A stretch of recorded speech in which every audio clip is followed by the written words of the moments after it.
Okay, everyone, if I can get your attention, thank you all very much for coming today. We're going to go ahead and call the meeting to order, and I ask you to all please stand for the Pledge of Allegiance.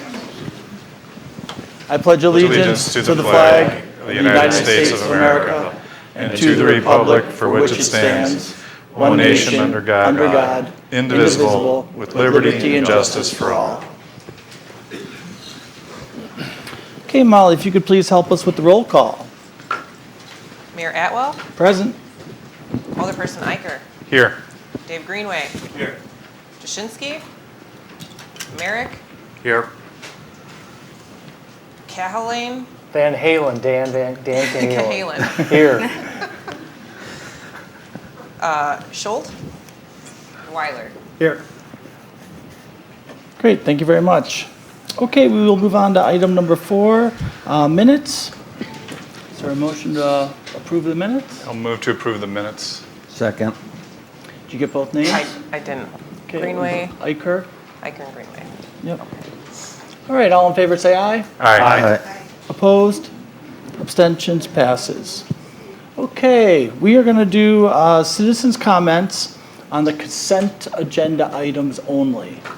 So this is citizens for comments. If you have anything concerning the 1, 2, 3, 4, 5, 6 consent agenda items, which is not what I'm guessing almost everybody here is for. Is there anybody that would like to speak to the consent agenda? Seeing none, citizens' comments on the consent agenda are now closed. We'll move on to the consent agenda.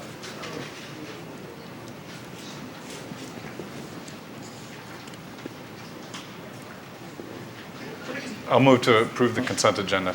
Second. Okay, so that was Eicher and Merrick. All right, all in favor, say aye. Aye. Opposed? Abstentions? Passes. Okay, if you are here for the consent agenda, you are free to leave. And let's go through those real quick since we have a lot of people here. Mickelson, Tamara Key, Negawika Lake Shops, MMO Investment Properties, owner NRF on Hillside, and OMGURU Incorporated. You're all approved and able to go. That was easy. Can I just get a clarification on the first and second on that one also? Eicher and Merrick. Eicher and Merrick first and second. Thank you. Okay, I just want to make an announcement. What most of you are here for tonight, the CBRF, that public hearing will be at the end of the meeting. Your opportunity to speak during that public hearing will be item number 12. It'll be at the end. So if that's what you're here to speak for, I'm going to ask for citizens' comments for any other items on the agenda. So other items other than the CBRF. Hi, my name is Maria Luther. I'm the owner of the Smiling Barn, 2420 Milwaukee Street. I'm here to discuss the Olive Garden's pylon sign. Although we're thrilled that the Olive Garden is going to be our neighbor, there continue to be questions and issues regarding the placement of the pylon sign. When you're approaching the Smiling Barn coming east to west, there are 2 views of the barn. A distance view that happens before you actually reach the mouth of the exit to 83, and then you lose visibility for a while because of trees, and then you get a short close-up view of the barn. Now I discuss each one of those views. Now the long-distance view, that's important. It appears from the pictures I've seen on the supplement provided by Olive Garden on page 8 that view would place the Olive Garden sign smack dab in the middle of the smiley, at least from the visual I'm seeing on page 8. I'm sorry to interrupt you, but we have a lot of people here tonight. I just want to remind you we will have a 3-minute time limit, okay? Quick. Okay, thanks. Then you lose the visual from the trees, then it pops back up, and the Olive Garden sign then is right in front of the silo to the barn, which is an important architectural feature. And right now it just looks like a big blob of yellow, but that's because I haven't come on back to you with a new proposal for a mural and signage on it, which will make it delightful, and maybe even say the Smiley Barn, Delafield. So we lose that opportunity if the pylon sign is in front of it. There is one photo that has been submitted that does show the full barn, but if you look at the vantage point, the car has to be almost passing the Olive Garden when that happens. So you have a flicker of time when you're going 70 miles per hour, and that's not enough time for the visual of the barn. So I know I only have 3 minutes. I believe further study needs to be done. The sign can be moved back closer to the Olive Garden building and resolve these issues. And I asked the Plan Commission to take a Like close look extra? and ask Olive It's Garden not to bad. rework it a bit. Thank you. Thank you. Thank you very much. Is there anyone else that would like to make citizens' comments for items on the agenda and not the public hearing at the end? Anyone else? Seeing none, citizens' comments are now closed. Okay, we will move on to item number 8, unfinished business. Item number A, I believe that has been postponed. Yes, the Walmart signage is being postponed to a future date, just so the plan staff members know. They have asked for an internal meeting before coming back to the Plan Commission. So I'll be setting that up with you. Great, thank you. Okay, we'll move on to 8B, DELC 0803001, 2440 Milwaukee Street, owner Delafield Realty LLC, applicant Monica James, Consolidated Development Services for Darden. Applicant is requesting site plan and appearance review and permanent signage approval in order to redevelop the property for Olive Garden. Are the Olive Garden folks here? Please come up, state your name and address, please. Hi, good evening. My name is Joe Mayer. I'm with Kimley Horn and Associates. We are a consultant here on behalf of Olive Garden. We are the civil engineer on the project. We also have many members of the team on the phone today representing Olive Garden, CDS, who's the applicant, as well as the signage company and the architect. So we do have a full team here tonight, just a couple members calling in. But actually, here to answer any questions that the commission may have. We provided a resubmittal with resubmittal per last month's comments. Great. So Amy, you want to give us an overview? Sure. So at the April meeting, the Plan Commission did approve the site plan for Olive Garden, subject to several conditions or several items being brought back for consideration. So if you don't mind, I'll just run through those pending conditions real quickly here. So the first is they do need to go to Public Works, and they did submit a package for city engineer review. So that will be reviewed by our engineers, and then will be on the next Public Works agenda in early June. And then as part of that, there's also a condition lower on the list that the city engineer must review all of the plans, and the applicant needs to comply with the original comments from April 20th prior to any land disturbance occurring on the property. So that will also be part of their review for Public Works to see how far along they've gotten. Then the second condition is that a plan should be submitted or shall be submitted to show the rooftop mechanicals and where they will be placed and how they will be screened from the interstate. So they did submit some plans for that. I don't know, Molly, can you put my screen on and I'll try to show here. So starting on page 69 of the packet, and before that you can see the colored renderings of the building. They do show on this center image, I see you guys can't see it yet. You're not connected. There's rooftop mechanicals hidden beneath the parapet or sidewalls of the building. Yep. I was on before. Did I? You're not on anymore. I'll just reshare. Hold on. I don't even see you in the meeting. Click planner. There we go. There. I just must have lost my share. There you go. Okay, so you can see this line right here is the top of the building, and then tucked in there are the rooftop mechanicals. And so which view is this? Are we looking, the front, rear, side, or right and left are kind of confusing. North-south. We don't have the north-south demarked, but so which, if you could highlight which view. This is another, this might be a little bit of a better image. They're trying to show vehicles on the interstate and then also on the ramp, and their where their eye will carry. And they're showing that it'll go above the building. Yeah, I guess the rear elevation that you see there is what faces the interstate, and then the cross-section is what's cutting over the top of that parapet wall.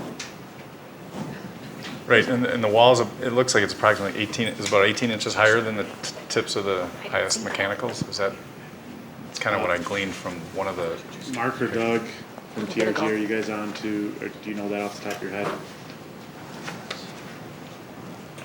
So Molly, you're gonna have, Molly probably has to you're gonna have to unmute tell them. us who you'd like to speak, and we'll let that Gotcha. person in. Maybe it may be best if we just route it through Courtney with CDS to speak on behalf of the people on the phone. Courtney Earhart. Yes, thank you. Hello, yeah, that's correct. So, and it is right that the wall height is actually taller on the north elevation versus the highway elevation, right? So this is actually the lower ceiling height Right. facing the interstate. Yeah, that's correct. Correct. Can you talk to us a little bit about how you created these elevations and how you got these numbers so we feel more confident those lines are accurate?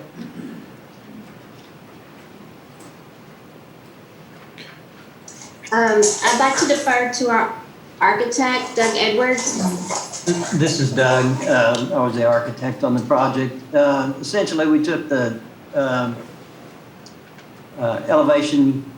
spot elevations off of Google Earth, going up the ramp directly behind the building. If you were perpendicular to the building from the off-ramp, we show up on that. If you slid up, you move the screen down just a little bit to show that, no, up, sorry. There, those points are the points that we're taking those from. So as you're coming up the off-ramp or the on-ramp, that would be where you, that lower one, and then directly onto the interstate up there to the other one, and then back almost to the overpass at 960 there, or the upper one. So essentially, we just took spot elevations and the ground elevation where the building was going to be placed and projected those lines. Does that make sense to everyone? I believe in the geometry of it. That makes sense to me. Did you project from the other side of the street also, the other side of the freeway? No. I think the further you get, the harder it Should will be further down.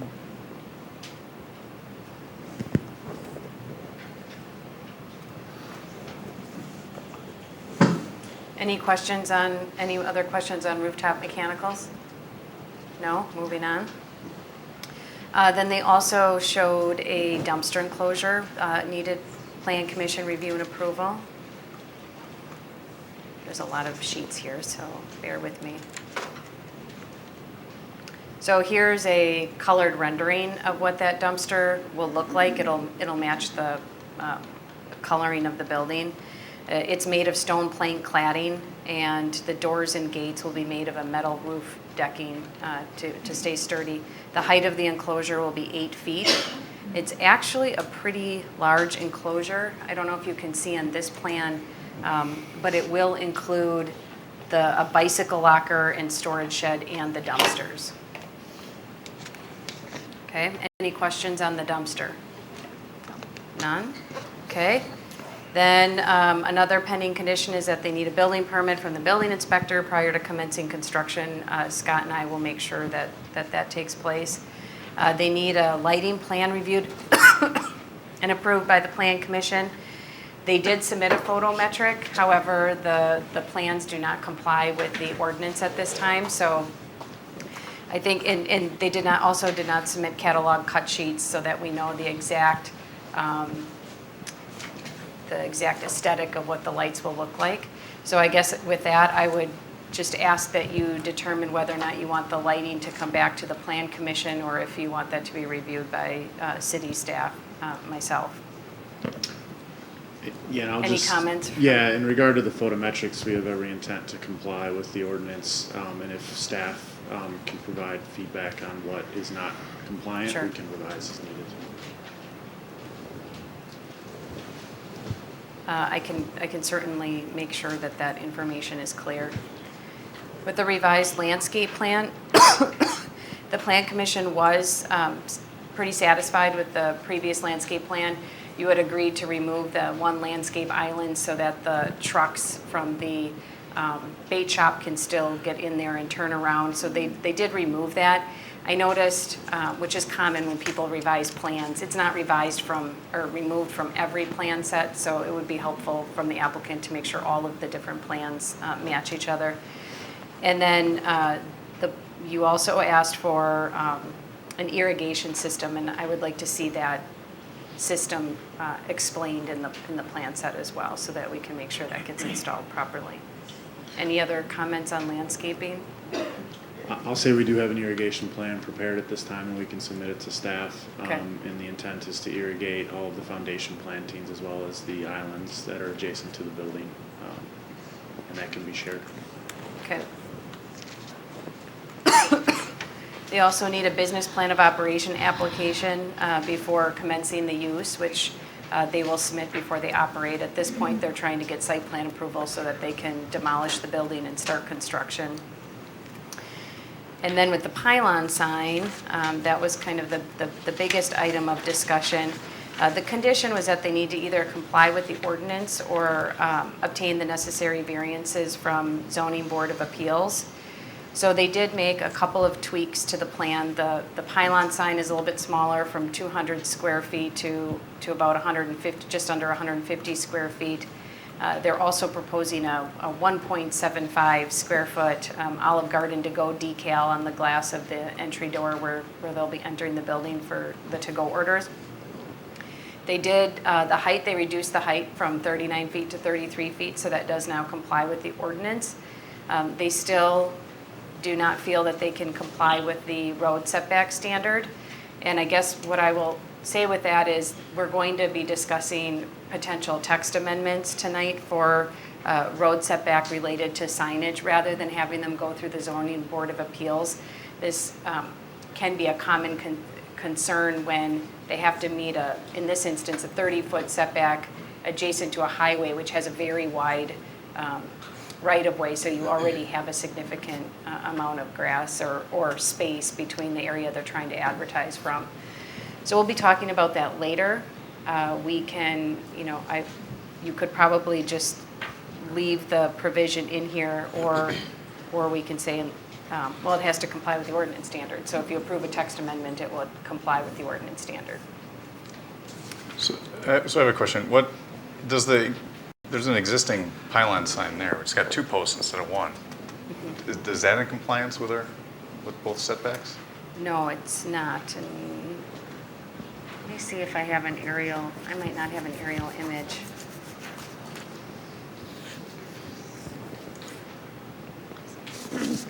I know the civil plans or the Alta survey would show the location of the existing pylon sign if the aerial's not more readily available.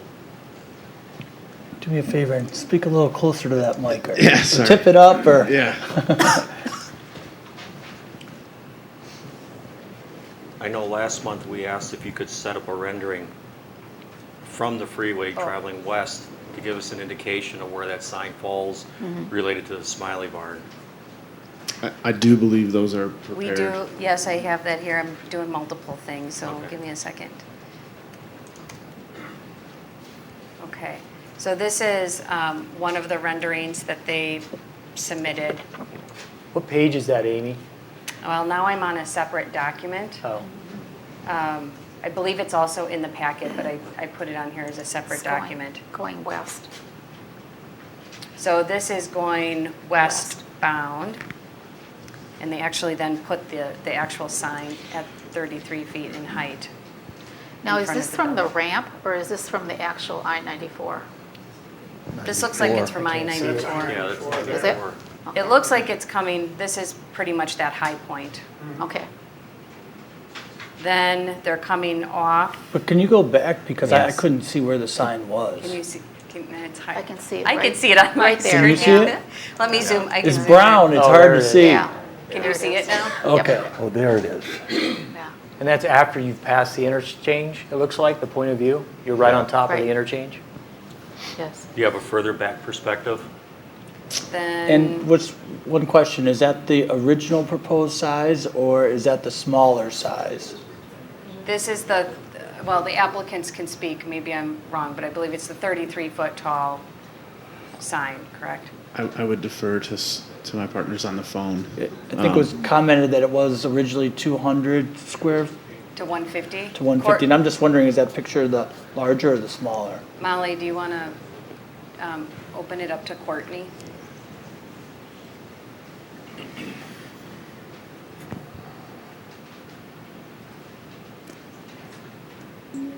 Hello. Yes, this is the smaller sign and at 33 feet. That should be good enough. Yeah. 70 miles an hour, that Yeah. split second, that it might block. It doesn't look like it blocks. No, I mean, if you're back far enough. Yeah. So you seen what you put on the screen? Yeah. Yeah, they have a crane up and then they show the actual sign. Okay, so now here's another vantage point. Trying to zoom in so you guys can see it. Right there. So that's from the intersection. Yeah. Looking west on the on-ramp, right? Yeah. Yep. Yep.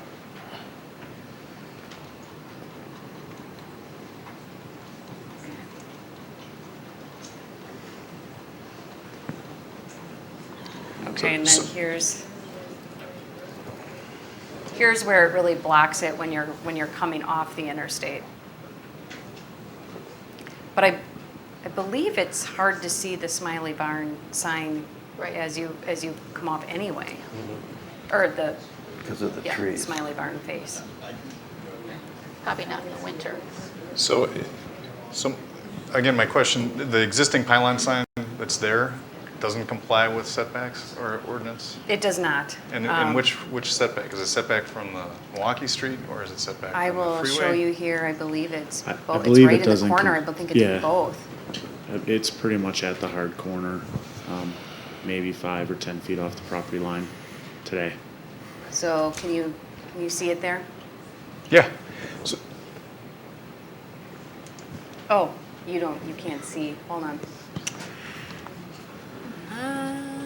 New share. So would, I'm just curious why they picked this spot. I mean, it seems like it's closer to the barn than the existing sign, and I don't know if it makes it just different as far as when it would block,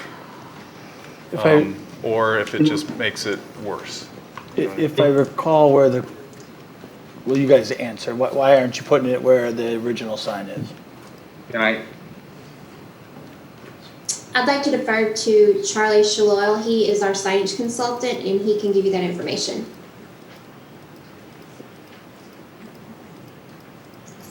Can you hear me? Yes. Yep. Okay, wonderful. Thank you very much. So we've actually studied this countless times in regards to the existing sign placement, which again falls within that 30-foot building setback line. As you're traveling down the exit towards the property from 94 traveling west down that exit, the former Perkins sign actually disappears behind the landscaping that is off property and is across from I believe that's Milwaukee Street.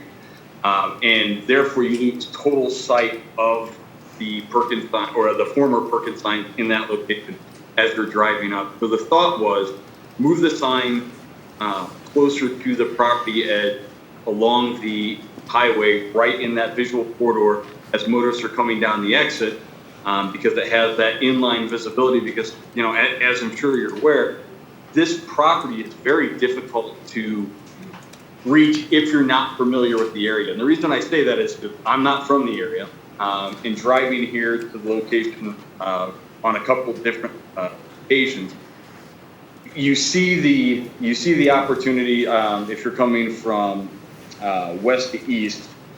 You see the former Perkins building, and you see where the Olive Garden is going to go. You get off the interstate, you make it to the signalized intersection, you turn left. It's not that difficult to get to.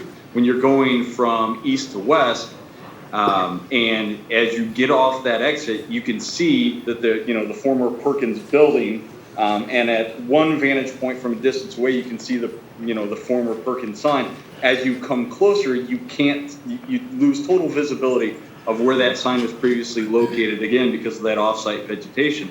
And it's confusing once you get to that signalized intersection where to go. So our thought was, obviously, put it in the visual corridor so that people, as they're driving down that exit, are going to have clear advance notification of where our property is to continue through the signalized intersection. Because again, it almost feels like you're getting back on the highway, like you've come off the exit, gone to the signalized intersection, and like you're going back onto the highway instead of staying right and getting onto Milwaukee. So our thought was put it in that visual corridor. And unfortunately, due to the way that the property is configured, the best spot that we've come up with is the location that we're showing. And the reason I say it's the best spot is in order to have a sign within that 30-foot setback, we also have the property or the power lines that flank the property lines. So we've got to stay a minimum of 10 feet away from those power lines as well. So that's one of the reasons why we ended up where we did. And the fact that the building is located on the property where it is and the way that the parking lays out, we're really limited with a good place to put this freestanding sign that's going to be visible and it is going to make the impact that it needs to make for people to find this.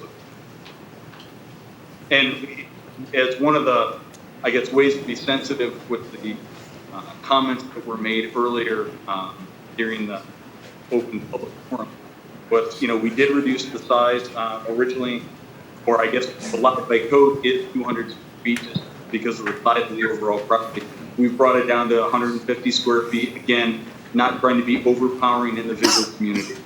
And at the same time, we've gone down from that 39 feet in height, which was more obtrusive to the smiley face itself, down to that 33, which again reduces the need for a variance. And stays within the code. So we're just really looking for that sweet spot placement and understanding that, the Smiley Barn, there are some vantage points that you're heading down the that, I'm not gonna lie, our sign will be in those vantage points. But at the same time, as you can see, traveling further, on 94, either from the east or the west, there are absolute vantage points for the barn to have the impact that they're looking to have within the corridor, while still allowing the Olive Garden to have, visibility. So that's why we've ended up with the location that we did.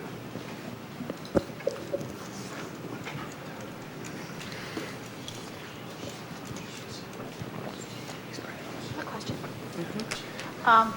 Are they suggesting to put the pylon sign where it arcs right there? Right there. It is like right, I believe it's right in this area. Let's go back. Right.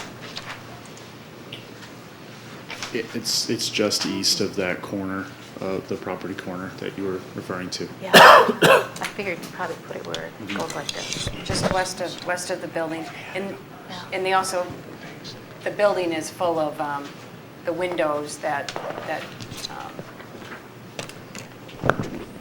consumers will be sitting, and they didn't want to have that pole right in front of the windows either. Yeah. That's understandable. Amy, can you put, I don't know, if in the pack in the future for public record, those renderings? Because I didn't get through all 298 pages, but I don't, those renderings you were showing? They're not in there? They're not in there, I Okay. don't think. So, and I think it was such an important topic. And for what it's worth, I couldn't quite see, but it looks like it's a reasonable solution, you know, for both the Smiley Barn visibility and what they're trying to accomplish. So that would be my feedback, Amy. It looks like they Okay. tried to address, based on the rendering, what we discussed. Here's the location of the sign. Can you see it on my cursor? Okay, good. All right, thank you. Yeah, I'll just comment that it'd be nice if it could snuggle in someplace else and not be an issue at all. However, you're maintaining the location of the building. I don't know if that's got challenges or not, but I think if you center placed the building or did something else and moved it closer to the middle of the property, that would be significantly worse, but it'd be within a reasonable site plan too. So I mean, I think there's some balance here where the sign is as far as what it does to their neighbors. And I think the fact that they're there is going to be good for everybody. And I don't want to speak on behalf of the applicant, but I know they've been working this site pretty extensively, and one of the issues they have is, as an Olive Garden franchise, they must have a certain number of parking spaces, and they really had a, you know, it was very challenging to fit that on the site without having the building tucked into the corner as much as possible.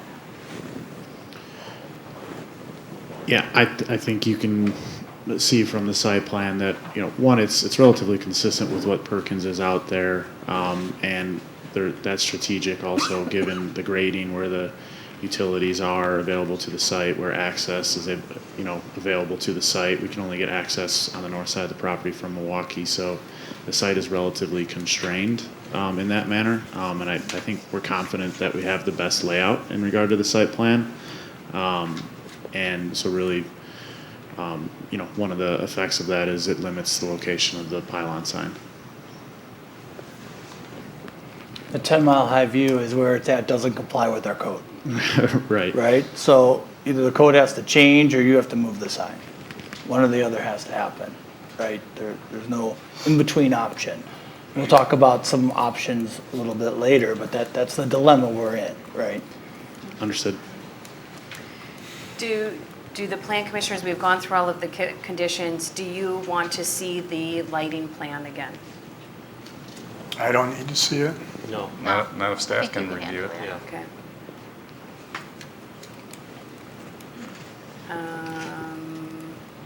Then,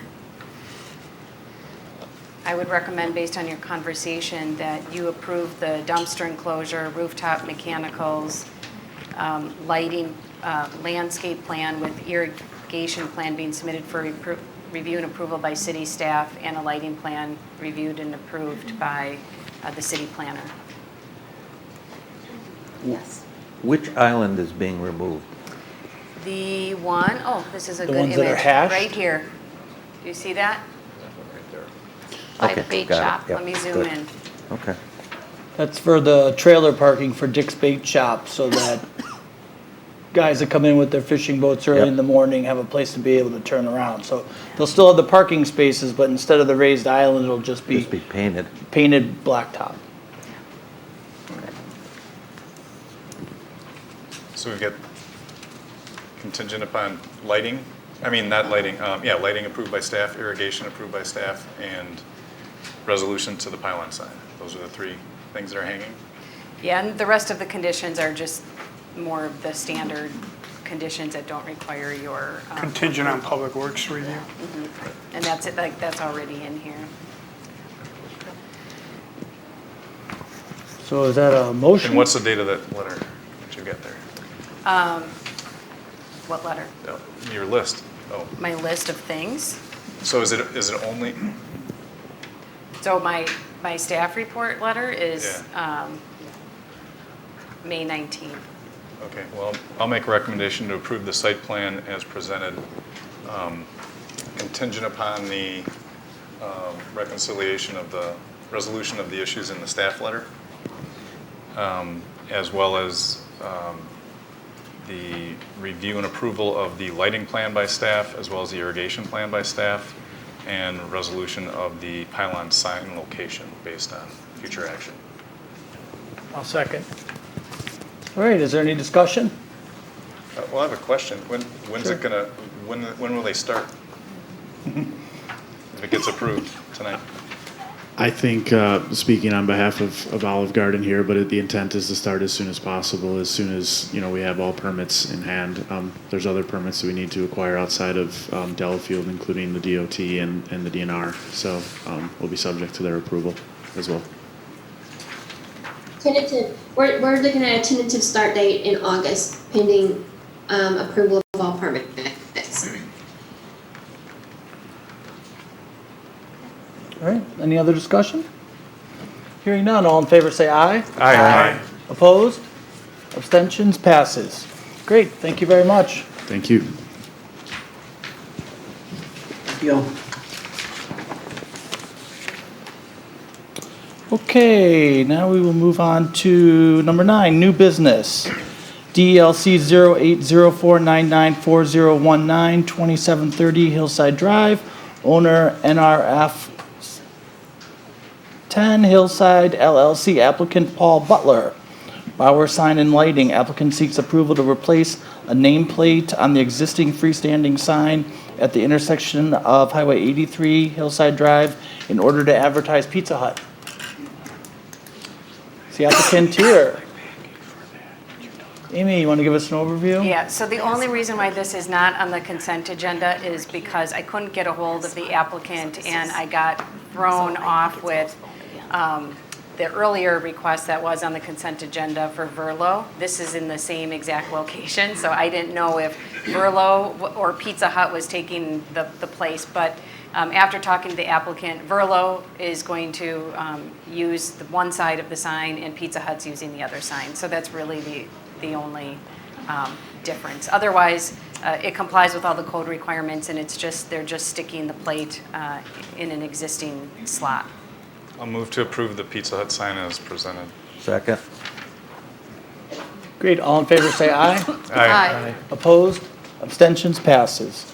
Okay, number 9, B, DLC 0798122003, 1018 Milwaukee Street, owner applicant Ron and Kathy Barrow. Applicant is seeking site plan and appearance review for a new fence that requires planning commission approval. Is the applicant's here? Come on up.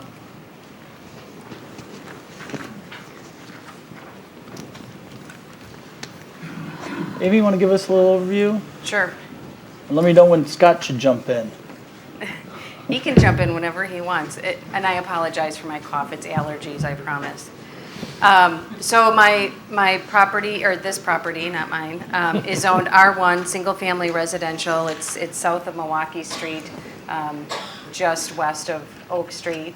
It's designated as medium-density residential on the land use plan, which allows for 4 units per acre. The applicants have started construction of a fence, and I'm going to just scroll through the packet. And the applicant did do a very nice job explaining the project if you did read through this packet here.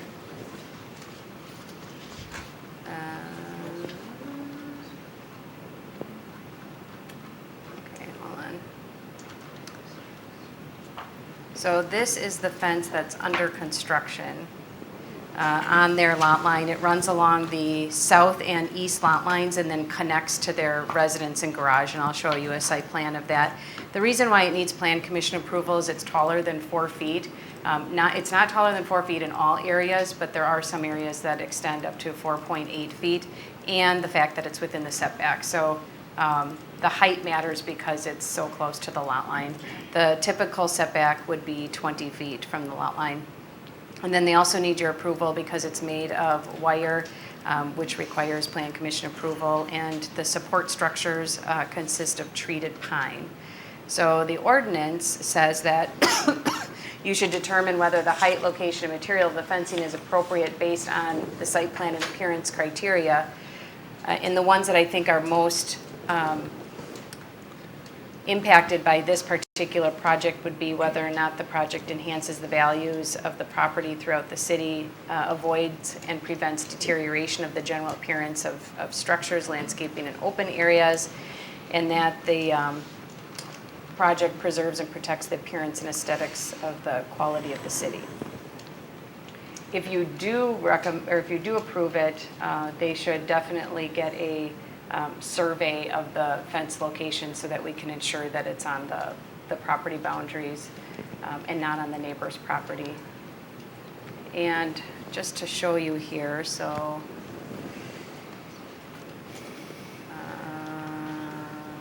this is a good image.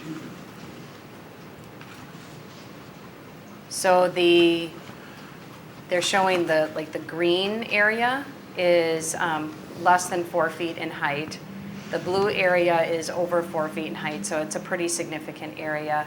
And then the orange is the area where there used to be a fence on the property. Scott, do you have anything to add? I have nothing to add. What would you say the approximate location is from best you can tell compared to the 20-foot required setback? Is it 2 feet off, 5 feet off? Do you have a rough idea? Were you out there? No. Oh, okay. And I should add, so we had a fence come to the Plan Commission when I first started, I think just a few months in, and the Plan Commission did require that it be 3 feet away for maintenance purposes and that the finished side be on the adjacent property for aesthetics. Now this fence I think is designed so it looks pretty much the same on both sides, but just something to consider. Finished is on the Opposite side? Yep. Okay. So if you guys could give us your name and address, please. Sure. Ron and Kathy And Bureau. please speak into the microphone so people in TV land can hear you. Ron and Kathy Bureau, 1018 Milwaukee Street. Gotcha. That'll work. Didn't we just spend months on this fence ordinance thing and nail it down? Yep, and you decided to bring them all here. Not all, just if they're high, close to the lot lines and made of certain materials. Yeah. I have a problem with the aesthetics of it. Because when I lived on a farm, we had fencing like this to keep our ducks corralled. And to me, that's like a stockade fence, not very aesthetic to the neighbors. And I don't know how value-wise what that would do to property. Yeah, I have a real problem with aesthetics. So there is another house with basically the same exact fence, just down the street from I've us. seen some of the pictures, but what you have to understand is that we just redid our fence ordinance. And those fences, as they come in to get replaced, will also have to meet the ordinance that we just did. The other thing I have a problem with is when people start building and don't notify the city that they're going to put up a fence. So usually sometimes it gets in the wrong location. Yeah. I'm just, no. Anybody else jump in? Well, I think if you had come in, if you had come in prior, you would have known we don't allow that type of fence. It would have been a whole different story here. Yeah, I apologize, we didn't realize until we talked to Scott. When did you start the fence? Some months ago. When it melted, so probably Please speak into the microphone. March. So we didn't have an ordinance, Well, you did have a fence ordinance. but we didn't have this fence ordinance. Scott, would they still have needed to come to the Plan Commission? Yes, Because of the height? and the location. Yeah. So just having a fence within 20, so if it was 4 feet tall, what would they need to do? If it was not more than 4 feet tall and 50% open, they could put it anywhere on their property. All right, so I mean, that's kind of how I tend to fall on this one, is that an ordinance getting passed in the middle of a construction is one thing, regardless of whether they had started it before, but I think any approval should be based on what ordinances are, and I'd say if it was 4 feet tall, it would be fine. I mean, we can argue about the aesthetics. To me, it kind of looks more like, if it didn't have the vertical lines, it looks like pretty common what people are putting on boathouses and decks right now. Yeah, it's pretty trendy, that hard wire panels. And there. it's not too much different than that. So I mean, I'd say if it complied with the 4-foot height, I'd be inclined to say, leave what's there, shorten what you can, what needs to be shortened, and let it go. I mean, that's I'll my add that thought. 5.5 feet will not keep a deer out. Yeah, it's I've seen them jump 8-foot optimistic. fences, so it won't do that. And that would be the simple fix, is to saw it down that foot and a half. You'd have to cut the wire then too. Yeah, it's not 5.5, it's just over 4. It's 50 inches to 50 feet. Yeah, I see with the tape measure, it was like 52 inches. Is it over 4 everywhere? Yeah. Scott? No, there's, let's see, they showed a diagram. Well, there's that picket Not fence. the picket fence. Right. The other fence. Yes. Is it, The panels are 50-inch high, and it has a 2-by on top, so it puts it at 51. is there any landscaping underneath it? Add some more mulch. Put more mulch. On both sides. Do we know how far off the This lot is not lines a, are? this is not a big fence. And actually, I've driven by it. I like the fence because half of it you can't see. I agree, I was Because out you there can see today. through it. It's very hard to It's see. better than a barrier. Well, you showed a picture before, Amy, that actually it was an interesting picture. It was from Fireman's Park. This one? Or There, that one with the old rusty chain link fence in the foreground. So it definitely looks better than that. Yeah.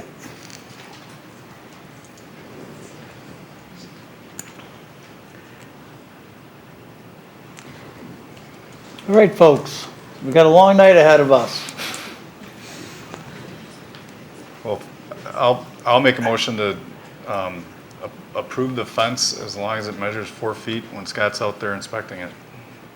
And How far off? I'll distance second from the that. property Well, line. then that's not relevant. Here, that's right. I'll second it. Okay, is there any further discussion? Hearing none, all in favor say aye. Aye. Opposed? Opposed. Abstentions? Passes. Great. Thank you. Thank you. Okay, we'll move on to item 10, zoning and ordinance revision. Schedule a public hearing for the text amendment to the City of Delafield zoning specific to the setback of signage with the Expressway district. Amy, you're up. Okay, I have to reshare my screen.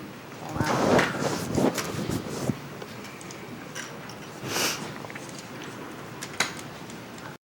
Okay, I did not put specific language in the packets because I just want to talk about a couple of different options. And I put in a Word document, hold on here, where the language currently exists. I'm not even going to try and read that. But I need to zoom in, and I can't. Here we go.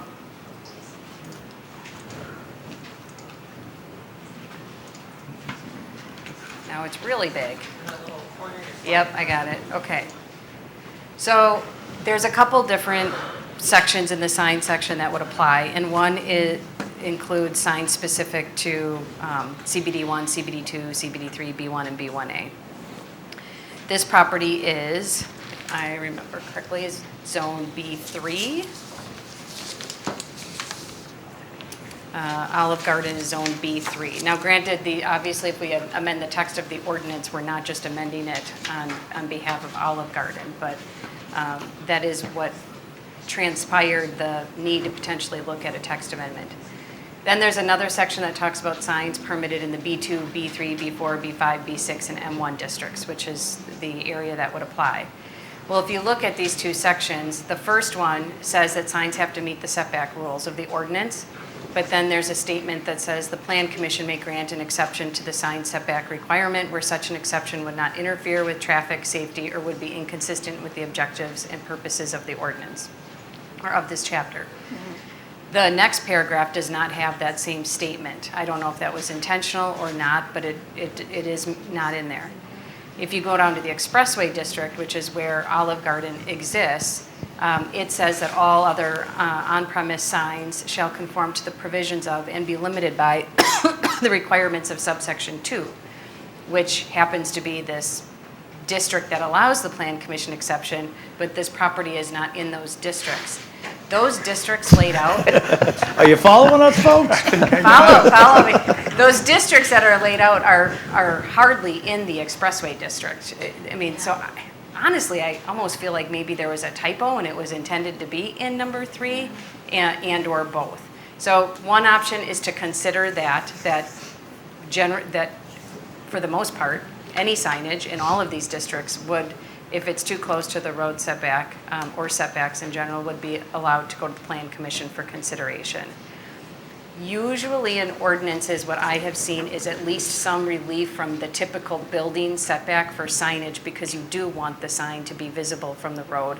And oftentimes the road right-of-way is a lot wider than the physical road itself. So you already have, potentially a 10 to 12, 15 foot green space barrier before you can even think about signage. And then when you're doing 30 or even in some cases 50 feet beyond that, it gets pretty far. So there was a sign proposed on Vettelison Road a while ago that was, they were not allowed to pursue, and it would have been completely impractical to have them construct a sign 50 feet from the right-of-way. I think it was more like 83 feet from the physical road. The other option is that to draft something right in the Expressway district that would allow a reduced road setback within the Expressway district along I-94 only, if you want to be a little more careful and cautious about how you would consider amending the code. And then there's a third option of not doing anything and requiring that the setback be met. If you do go that route and say within the Expressway district, you may want to pick up a minimum number if you want to have some setback. Olive Garden, for example, is 15 feet from the right-of-way. So I would ask that you give me some guidance, and then at the next meeting, I would draft specific language for you. And if you're comfortable enough, we could go ahead and schedule the public hearing for the next meeting. I'd say give us the latitude to do what we're doing in all the other districts except that handful as far as granting a special exception, because it makes nothing but sense. Putting in a minimum may or may not be appropriate. And frankly, I'd like to changing it again. I'd like to see the Home Depot and the Steinhoffel sign, whatever that, and Walmart out of the woods and closer to the freeway. You'll have more trees, you'll have better landscaping all around. You know what I mean? Mm-hmm. So I mean that would be a good example where it would make a ton of sense, and some other ones might not. So I think altering it to allow the Plan Commission to weigh in on what makes sense is a good thing. Are you just saying the bold print of that statement? Put the Tim? bold print in that statement in Make an exception. section 3 as well. Yeah. Right. Yeah. Yeah. I don't know why it would have been considered there and not elsewhere. It's probably situational, and didn't think, well, let's do it everywhere. It might have been out of the caution you were expressing, and now we have to deal with that. So, special exception. Okay. Anybody have a different opinion, want to weigh in? Nope. You got the direction you need? I do, and so I think Olive Garden folks are still on Zoom. Just to give you a little advice on what we're going to be doing, or give you an explanation. We'll set this up for a public hearing for the June 30th. June 30th meeting, where we will consider specific language to allow the Plan Commission to accept the setback. And then what we can do is consider that setback for this particular site at that meeting, but the ordinance would be subject to Common Council approval. So you're Make looking sense? for a motion to schedule a public hearing? Yes, please. Motion to schedule public hearing for the sign exception. Second. All right, is there any discussion? Bob? Hearing none, all in favor say aye. Aye. Opposed? Abstentions? Passes. Okay, we will move on to number 11, report of city officials. Planning Commission meeting dates and deadlines. There was a typo in the agenda. So the regular meeting will be on June 30th. The regular meeting will be on June 30th. The regular meeting submittal deadline will be June 15th. June 15th. Refer to any correspondence in the packet. Planner?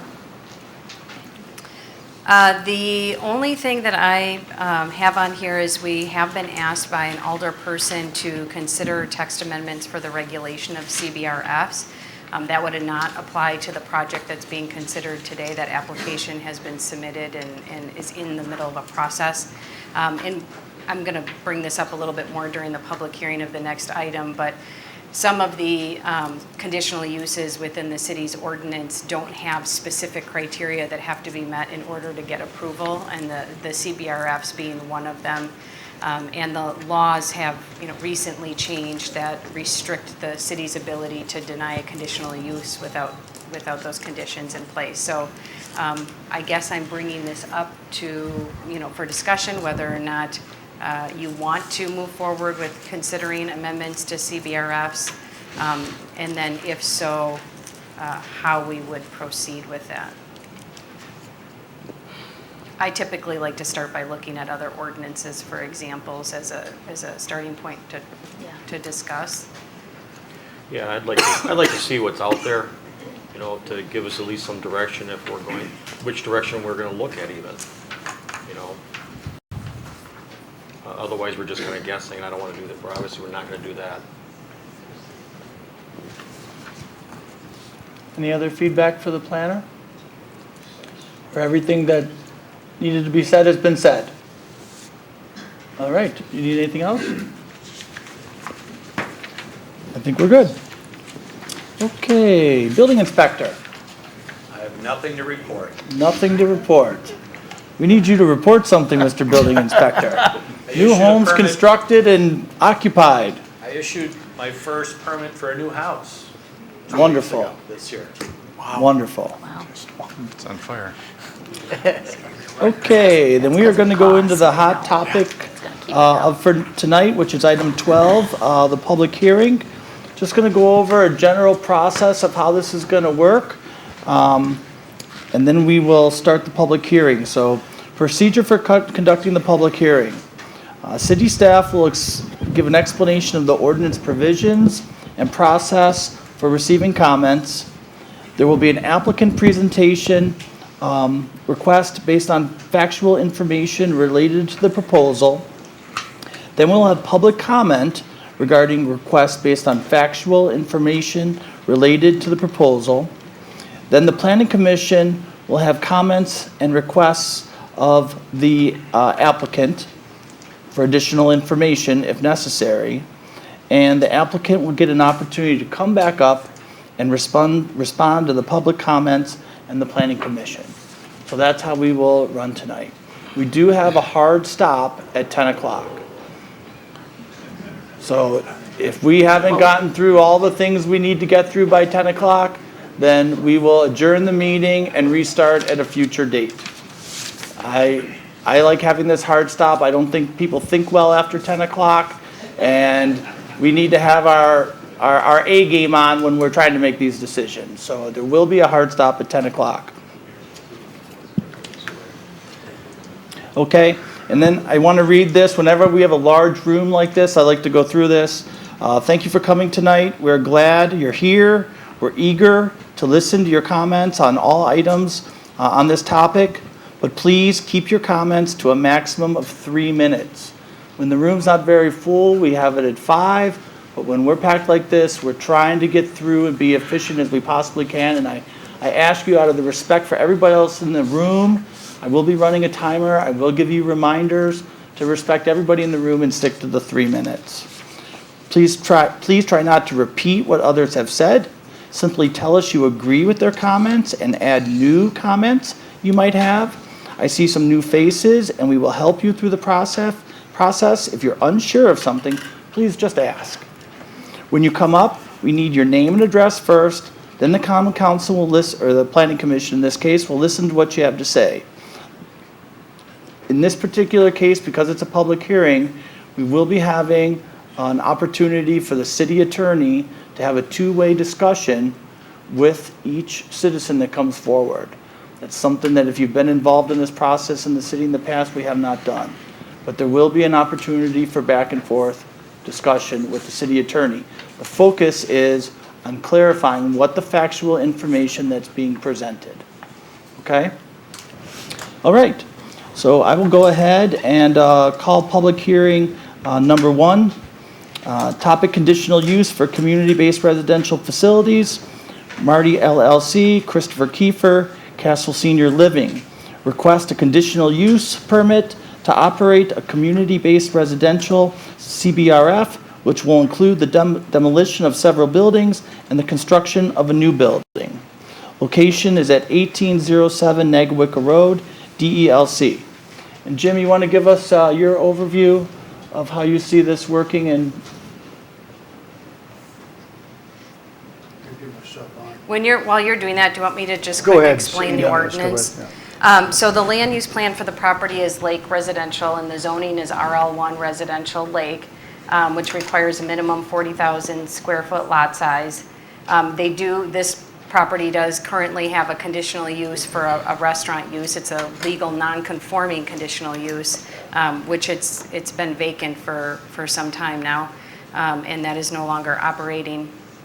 I'll be super brief with their request and how it fits the code, but then I will ask that you refer to the staff report, and we can discuss that in more detail during the discussion and action piece of this item.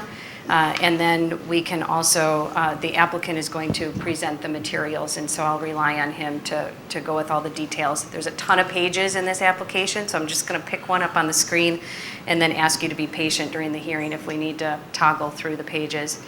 But the applicant this time is proposing to discontinue the restaurant use that was, again, formerly operating under the non-conforming conditional use and demolish several other existing buildings on the property.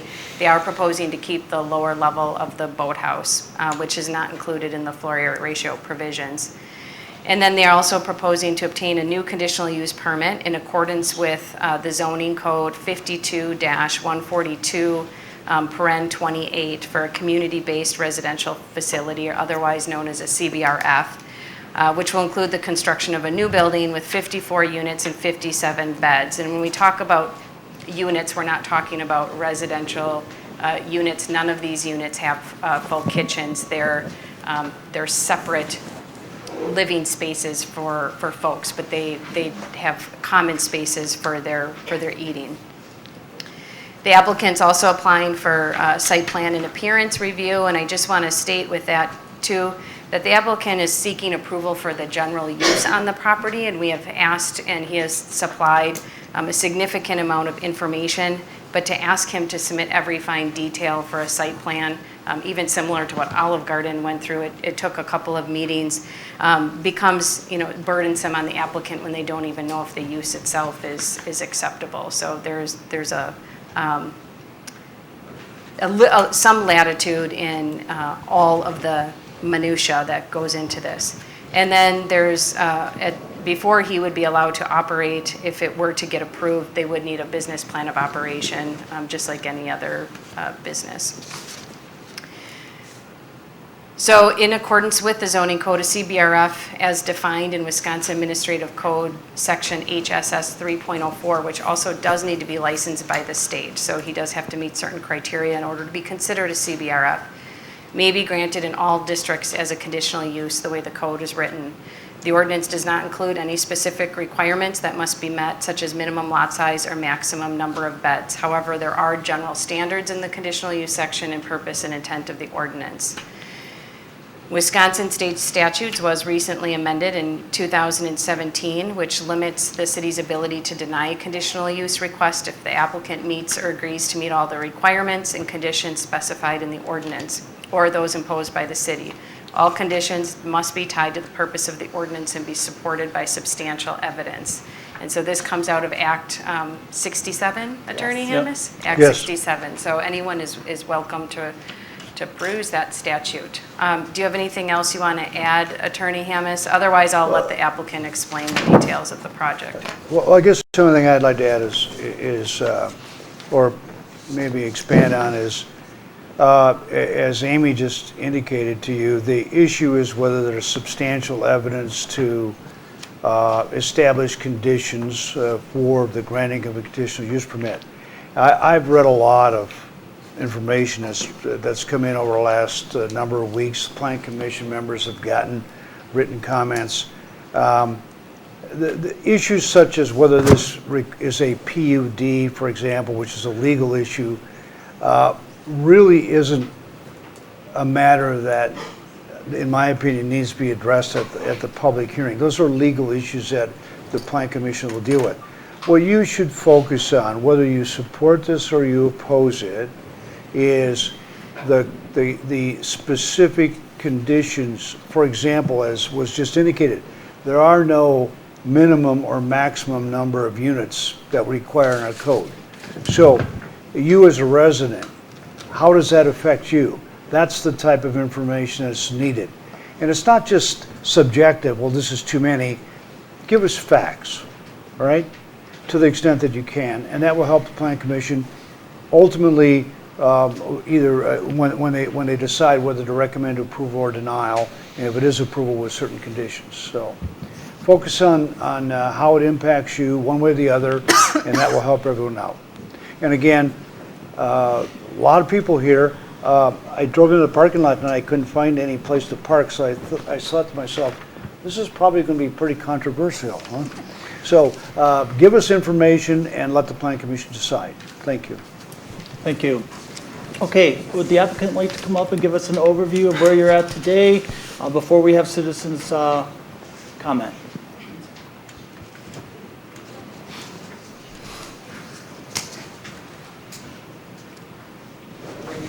Sure. Are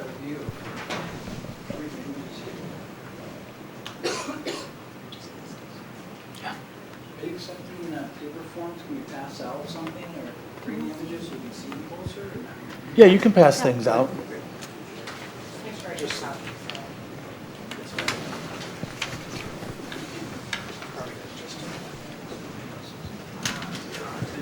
Thank you.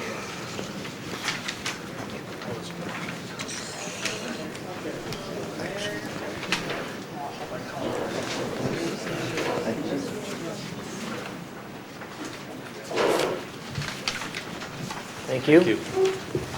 Scott, you want to share or are you good?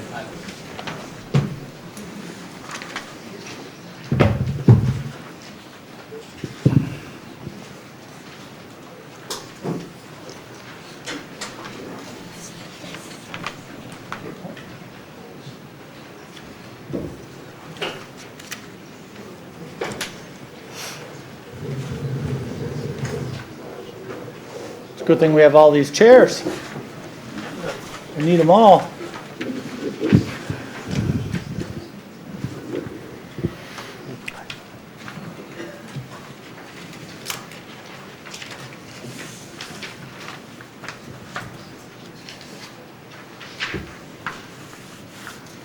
If you guys could each give us your name and address, that would be great.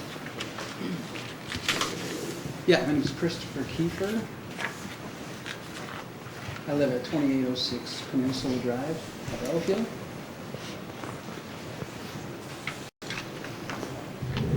Susan Sorrentino, 675 North Barker, Brookfield.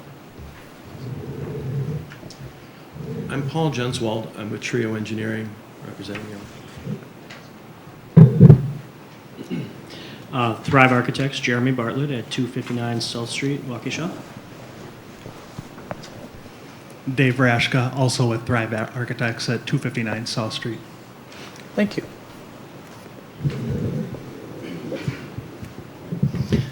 Well, thank you for your time. Thank you for your service to our community. My name is Chris Kiefer again. I live in Delafield on Negawicka Lake.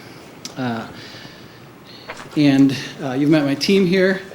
We've got my attorney, Susan Sorrentino, architects, and civil engineer to help us go through the project and try to educate everybody on what we're trying to do and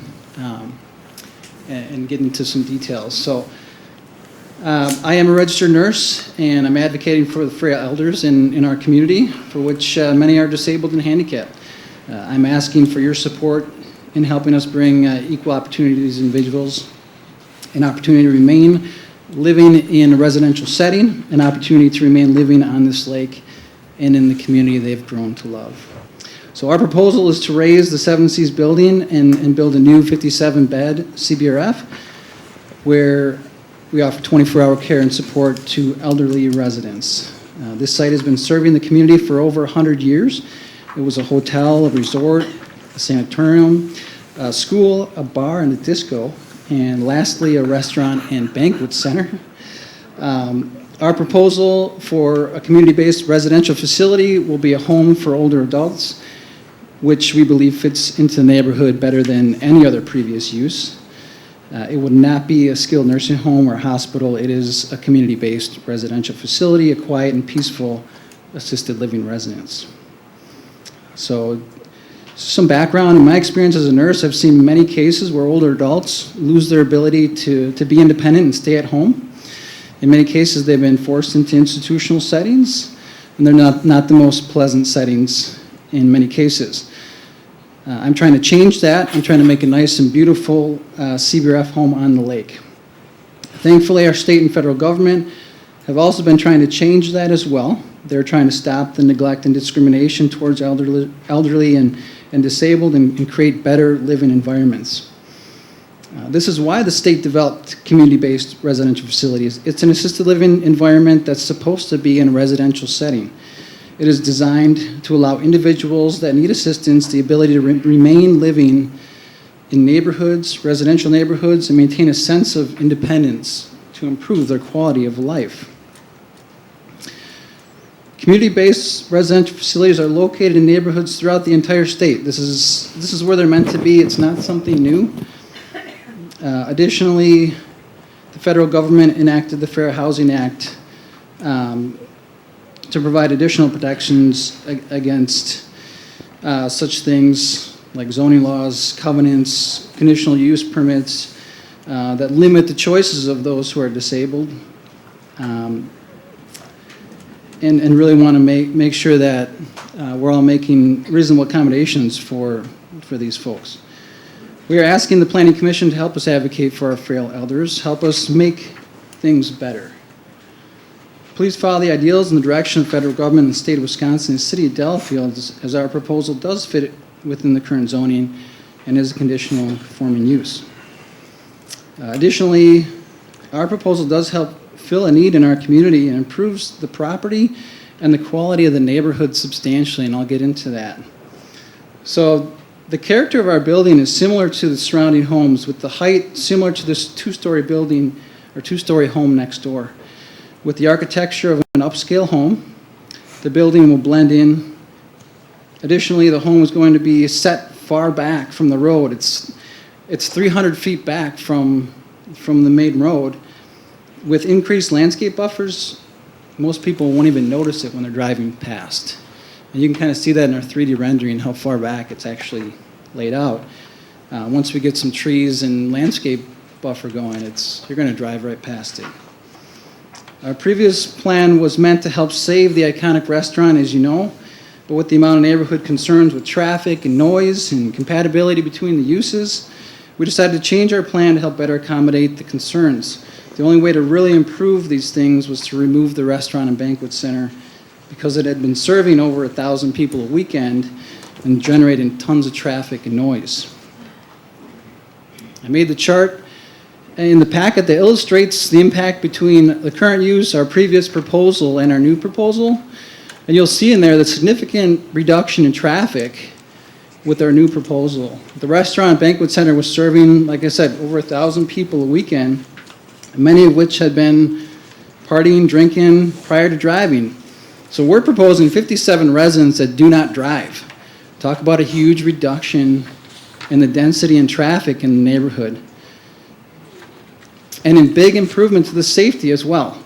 So we had a traffic study completed, that's in your packet as well, and you'll see the results. So they said on average the restaurant would generate 1,500 trips compared to our proposal, which is estimated at 150 trips. So that's 10% of the traffic generated. So the study concluded by saying the proposed senior living CBRF is expected to generate significantly less trips than the former restaurant use. In addition, the number of new trips expected from the proposed facility is expected to have insignificant impact on the overall operations of the adjacent intersections in the study area. Now when it comes to noise, the restaurant banquet center would have live bands playing outside until late hours of the night. Every weekend, I live across the lake, and I'd hear that music just bumping against my windows while I was trying to go to sleep. Additionally, I would hear people making speeches on the loudspeaker all the way across the lake, telling people their table's ready, etc. Hey, folks, we don't want to, please, I'm going to ask you every time, we need to I'm not exaggerating. Keep our comments to Noise ourselves. travels across water pretty easily. So noise was a big problem. In fact, the neighbor to the south actually built his house with double thick exterior wall to the north and no windows on the entire north side of his house to block the noise out. So every weekend he'd have hundreds of strangers basically 15 feet away from his backyard. So with my proposal, all that noise goes away. Our residents are elderly, they're quiet, they go to bed early, and this should significantly improve his quality of life and thus improve the value of his property. Looking at the neighbor to the southeast, currently our house overlooks a massive parking lot, a parking lot that fits almost 200 cars. It goes right up to our lot line. After weddings and celebrations in the banquet hall, there would be a sea of cars, hundreds of cars, starting their engines and leaving in the middle of the night. Our proposal shrinks the parking lot in less than half and creates a huge landscape buffer between the property line and the parking lot that's around 80 feet. So 80 feet of landscaping between there. There's not going to be hundreds of cars or party goers leaving and flooding the neighborhood in the middle of the night anymore. So with that, we're improving her property and helping improve the value of her property as well, and the safety of the neighborhood. And I just want to go around, looking at the property to the north. I'm just going to go around to each property just next to the building so you can see the impact that's currently there versus what we're trying to propose and how we're improving that and improving the properties. So looking at the property to the north, they're currently looking at the Seven Seas building, and they can see that it's a 3-story building with the walkout basement. It's only 15 feet from the property line with no trees and landscaping. So our proposal is a 2-story building and moves the setback back to between 37 and 52 feet from the property line. So, and plus we're adding trees and shrubs. So we're moving the building 3 times away from the property line further than what's required. So to compare to the neighbor to the south, his house is approximately 10 feet away from the property line. So not only are we lessening the height of the building, we're also creating a much larger green space between the property lines and landscape buffer, and thus, really improving the properties to the north and south, and should help improve their property values because of it. So with regards to the property to the east, and this is the last property I'm going to analyze, which is across the street, those driving by as well, they currently look at a faded building, a massive parking lot. So our proposal is to build a brand new building that looks like a high-end luxurious house. It's very similar to the character of the rest of the neighborhood. We will increase the landscape buffer off the road and create landscape islands within the parking area to create more green space. And I did read some comments earlier from the Planning Commission already, and we can definitely add some more landscape islands within the parking area to create more green space within the parking area as well. So if you're not convinced that we're really, that our proposal is really helping improve the property values around the site, we had 2 separate licensed realtors conduct individual studies that analyze property values next to community-based residential facilities. And they both reached a similar conclusion, and I'll just take a second to read part of what their conclusion is. So one was, I was asked to run an independent market study on the effect senior housing facilities have on the neighboring properties. several different ones in Waukesha-Milwaukee County. Through the study, I found that the valuations on the residential properties surrounding these facilities have either remained the same or increased in value after a new senior living was built. The properties that remain the same in value after a neighboring assisted living facility was built showed increase in their value over time. So there was no evidence of decreased property value in any of the properties involved in the market analysis.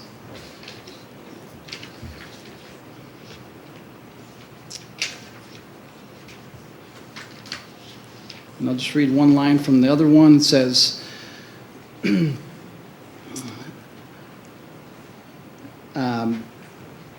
the Lake Country, Waukesha County, it will not lower property values. In some thoughts, it may actually increase the value of surrounding properties.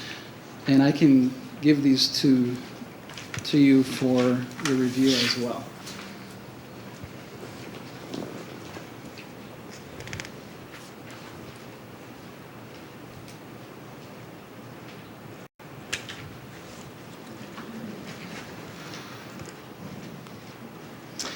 Furthermore, overall, the plan creates a huge reduction in impervious surfaces. It beautifies the property and allows more trees and shrubs and natural green space throughout. When we look at stormwater, currently the rainwater hits the parking lot, flows directly to the southern neighbor properties, saturates their yards, and heads and pollutes the lake. Our proposal will stop the water, filter it, redirect it, so the water does not go onto the neighbor property. Our plan not only helps clean the lake water, it also improves, that whole situation. And I'll have Paul talk about that for a minute, our civil engineer. Thank you. So the stormwater management for this site, as Chris alluded to, first, we started out looking at the land uses and how much water will be running off from the site. The original site currently has 59% of the site is impervious. The new site will be only 39%, so that's about 1/3 of the impervious, or we're reducing it by 1/3. That will be reducing the impervious surface by, which will dramatically lower our flows coming from the site just by that change. Now, we are, in our initial conversations with the staff, we had talked about, because this site, and we're going to be taking this water and running it directly to the lake, that the peak flow wasn't going to be so significant. What was important was to do 40% TSS removal for the water quality, to make sure that we are cleaning up our water that's coming off of the parking lot and so forth before it goes to the lake. That's what the stormwater management plan was designed for. It also demonstrates the peak flow reduction that is what would happen as a result of that. In the comments, you'll see that the reviewer was thinking perhaps we should still meet the full extent of the peak flow reduction, even though we're flowing directly to the lake. We'll have a conversation about that. If that's however the staff wants us to handle the stormwater is what we're going to do. We can accommodate whatever the city's looking for there. The system basically works as it all drains down to a rain garden, which will allow for infiltration into the ground, allow for filtering of water through that medium, and then flowing out towards the lake. And as Chris has alluded to, right now that parking lot comes within like 7 feet of the property line, and the water just runs right off onto the south property, and it flows actually through a couple of properties to the south before it finds its way to the lake. So we're going to be intercepting that water and rerouting it, piping it directly over to the lake. So that will help to alleviate that problem. So that is what's going on with the stormwater on this site as designed. Thank you. I just want to see if you can talk for a few minutes about the landscape plan. And we did conduct a tree survey. Do you want to just mention that? Yeah. So we did. Brought to our attention that we need to do a tree survey. We have done that. It wasn't in the initial packet. It was done shortly after we submitted because it was brought to our attention by the staff that it needed to be done. So the latest landscaping plan that we have accounts for all of that, meets the ordinance, and I believe it is shown on the landscape plan that you guys had up before.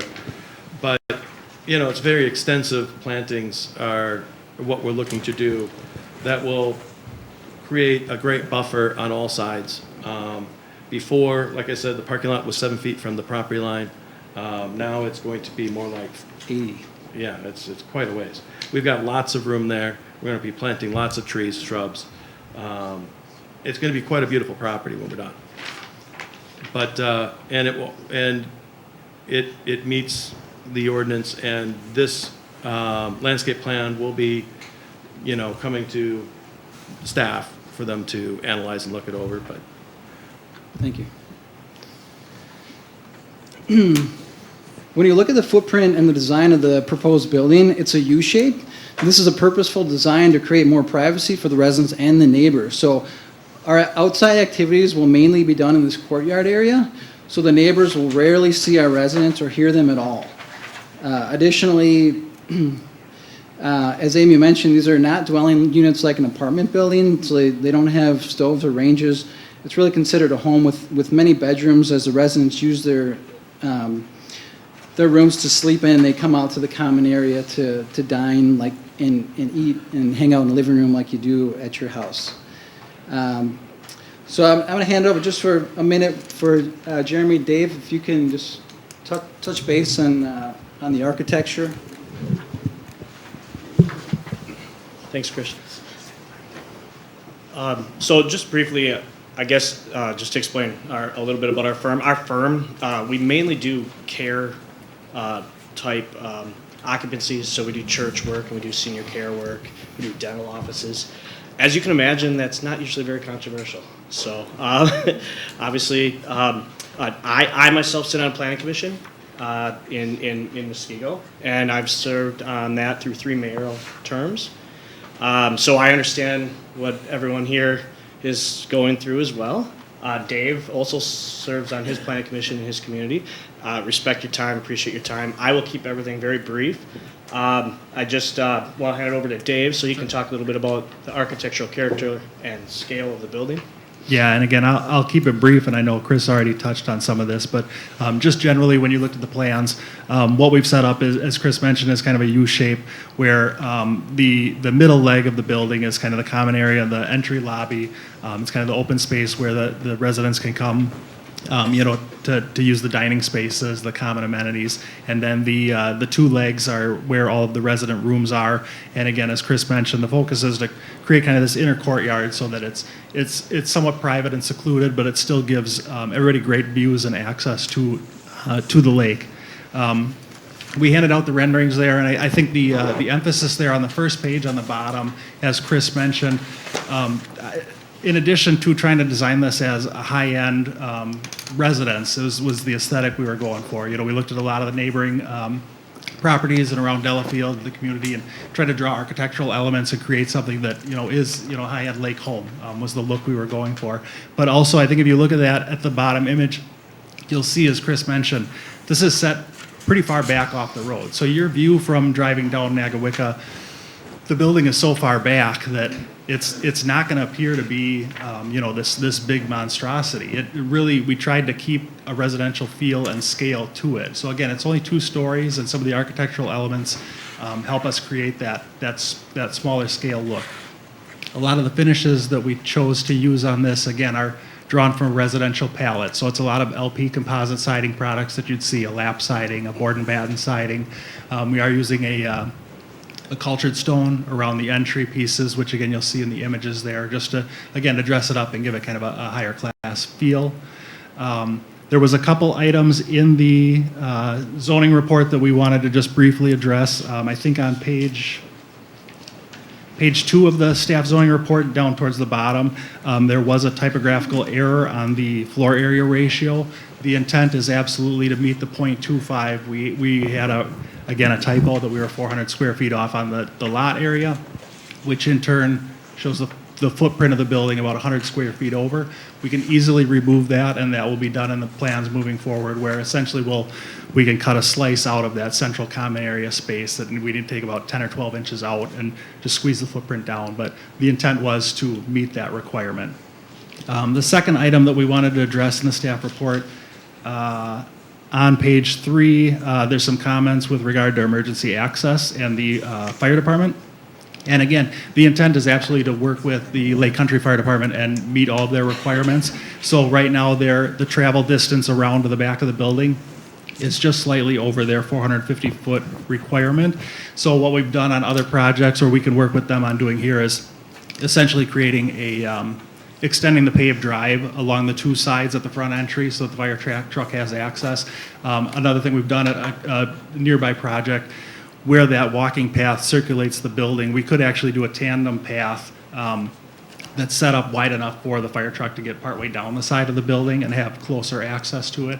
So, but just to emphasize, we'll absolutely work with the staff and the fire department to meet their requirements for what they need to see for emergency access to make sure that's taken care of. Again, we want to keep it brief, so I think I'll give it back to you, Chris, but we're here for questions. Thank you.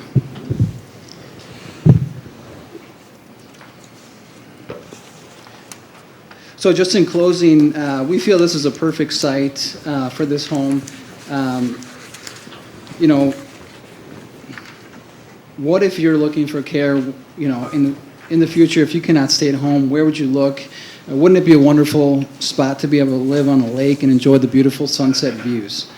Our proposal does fit into the zoning and meets all requirements. We're quiet, we're peaceful neighbors. Our elders, a lot of elders and a lot of our residents, they don't want to move into institutional settings or commercially zoned areas. They want to be in residential areas. They want to feel, you know, some normalcy and like they've lived their entire lives.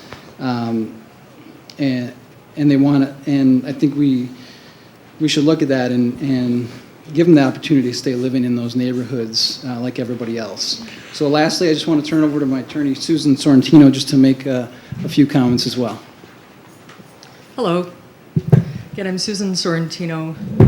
And I just wanted to talk a little bit about the your zoning law and the CBRFs and how it fits in and how some of the other federal statutes play into this.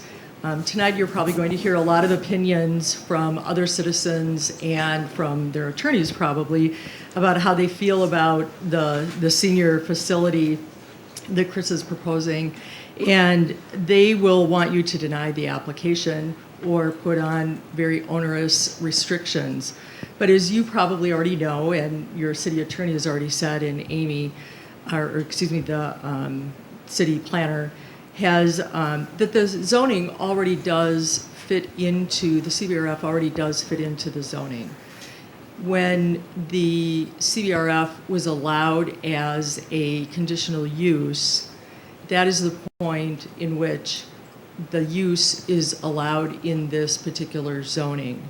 So for the conditional use, really, if the applicant meets all the requirements or agrees to meet all the requirements, and you can put on reasonable restrictions and conditions, but so long as the requirements are met or agrees to meet them under the state statutes and under Act 67, which I think city planner had mentioned, the rule is that the city must grant the conditional use permit.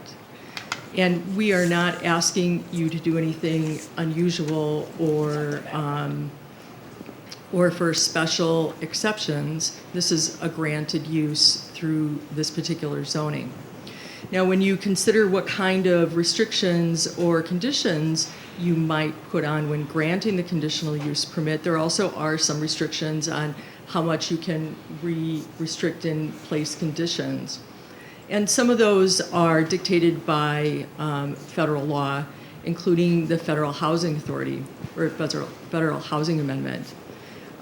Disabilities and disabled persons are protected under the Federal Housing Act, And there have been many, many, many cases in which CBRFs have been taken a look at, and even if the CBRF is granted, if there are unreasonable restrictions placed to the extent where it makes it so that a CBRF cannot actually be placed there because the restrictions are so onerous, that is considered a violation of the Federal Housing Act. I did a couple of just quick glance review. There's a case from Oconomowoc Residential Programs versus the city of Greenfield where a group home asked for a waiver from requirement to locate more than 2,500 feet from another group home. Excuse me, and the court decided that the city's statute limited meaningful access to housing disabled people, and it was preempted by the Federal Housing Authority, and that the granting of the zoning exception was reasonable, and they had to make a reasonable accommodation for the rights of disabled people. Another case in the town of Lac de Flambeau, where an operator wanted to do a community-based residential facility for the elderly, was denied, and the court held that the elderly residents were handicapped under the Fair Housing Act, and refusing to allow the construction of the facility was discrimination. Under another one in the city of Milwaukee, the city denied a residential facility, and the court held that the city's system of permitting group homes in single-family districts did not provide a reasonable accommodation to disabled persons, and that the zoning variance was reasonable and necessary to provide individuals with an equal opportunity to enjoy housing in a residential community. Another one in Madison, in which the Fair Housing Act proposes that the accommodation be necessary means that without such accommodation, the handicapped individual will likely be denied an opportunity equal to that of persons who are not handicapped to enjoy the housing of his or her choice. And I could go on, I only picked a few selected. I guess the point is, the elderly handicapped have the right to live on the lake and in residential zoning districts. And your zoning ordinance already allows a CBRF. So we are looking forward to hopefully building this CBRF. And if there are restrictions that are put on, the restrictions can't be so onerous as to prevent the actual development of the property as a CBRF. Thank you very much. That concludes our presentation. Great, thank you.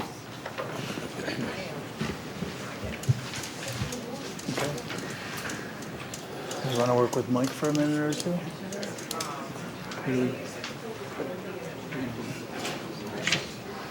Okay, guys, we've been at this for a while, so we're going to take just a quick 5-minute break to try to solve a technical difficulty we have with Zoom, and we will restart with citizens' comments. So appreciate your patience. Touch my legs.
Here.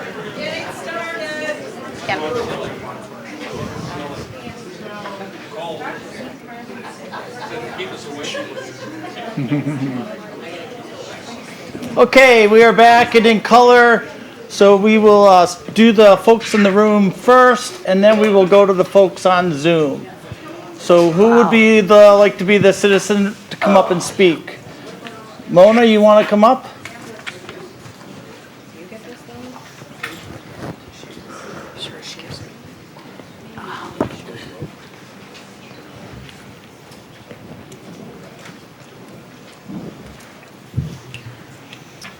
I'm Ramona Weisgerber-Kummer. I live on Nagawicka Road, 1830. My family owns 4 properties on Nagawicka Road, and we have owned and operated the Seven Seas for 39 years. We love the lake country in the neighborhood we grew up in. The Seven Seas property has been some sort of business since 1902. History shows that for 119 years, a business has fit into this neighborhood. Our family never proposed multifamily apartments on this beautiful property. It deserves something amazing, something tranquil, something of great quality to improve our community. Chris Kiefer has worked closely with the city to plan a peaceful, caring place for those in need. His plan is within the zoning requirements and does not conflict with the city's master plan.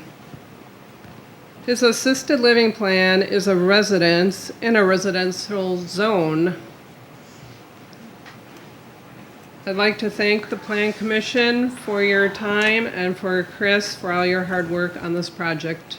Thank you. Thank you. Okay, who would like to go next? You were the first mayor up, Phil, so we'll let you go first. He just beat you, Ed.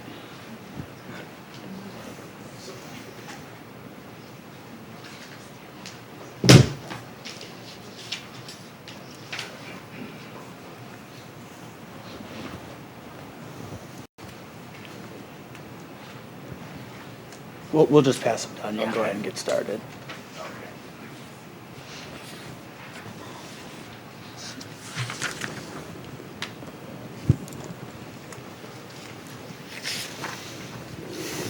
Good evening, I'm Philip Schuman, 1717 Nagawicka Road, City of Delafield, Heartland mailing address. I am immediately south of the Seven Seas. Mr. Kiefer spoke a half-truth. I did build my house with 9-inch walls on the north, and my wife and sister, we put windows there.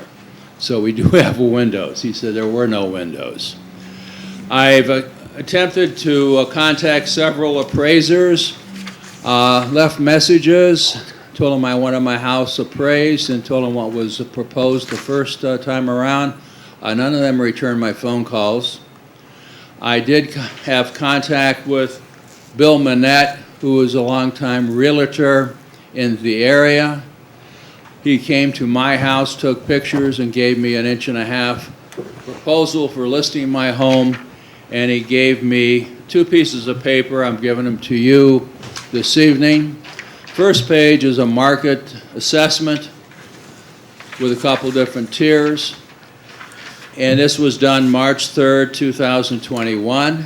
On the back of the page is what it would look like with Castle Senior Living Development.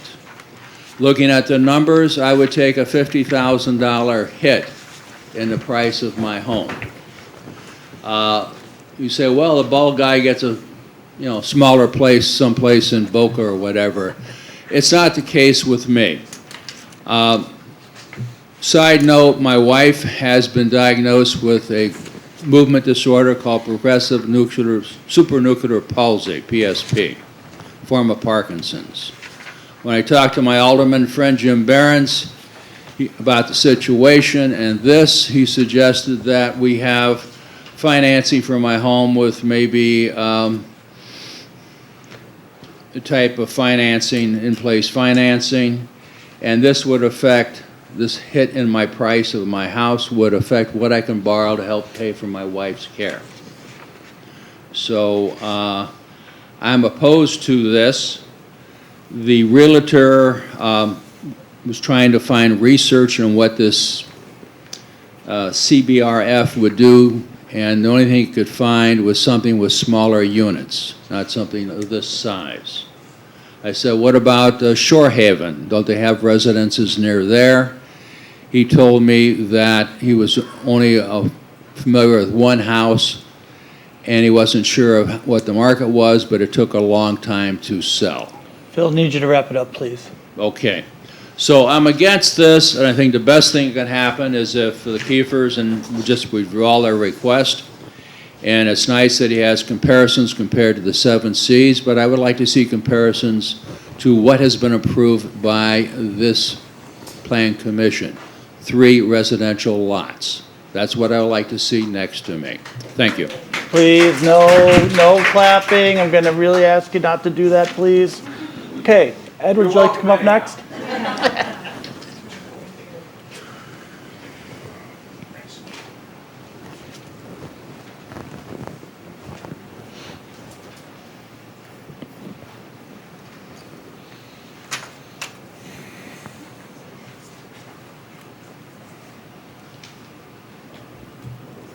Good evening.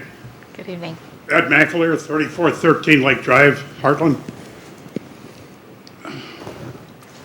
When I look at this, one of the first things I see is what looks like spot zoning. Even though it's residentially zoned, it's not zoned for multiple family like if it would be in R6. And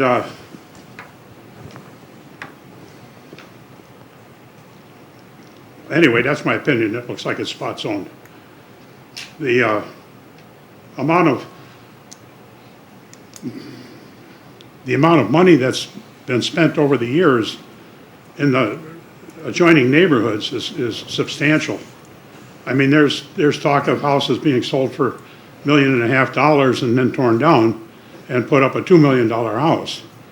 And this is pretty common in this area, 7Cs being the only exception, and that being commercial property, even though it was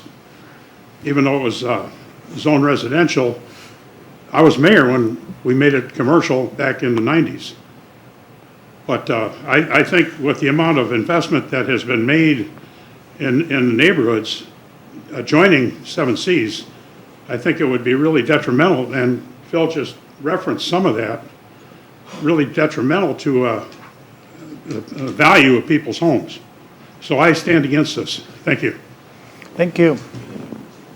Okay, who would like to be next? Sir, in the back?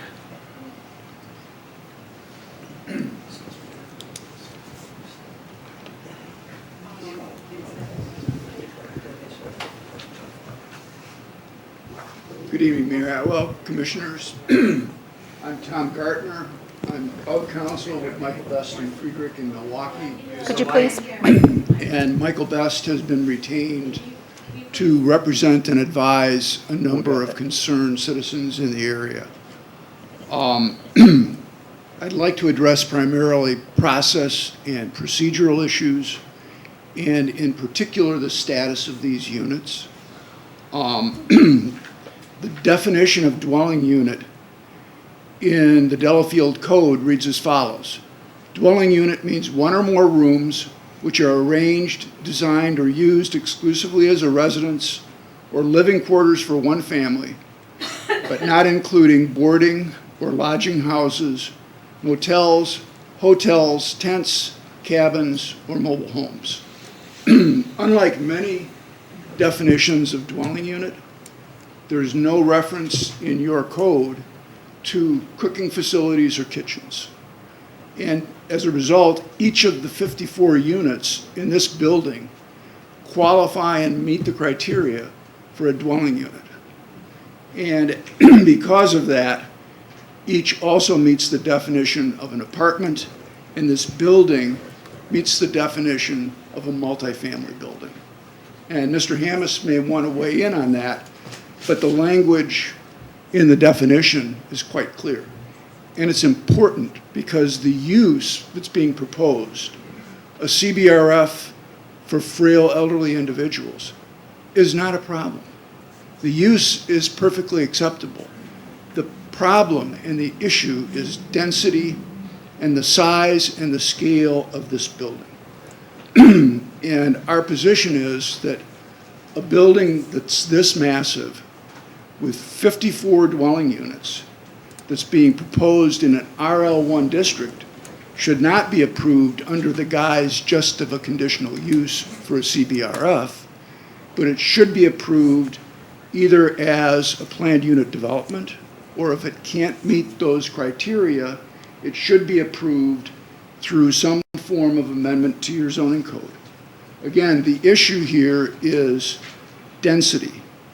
And as a result, whatever building is constructed should comply with the density requirements of your own code.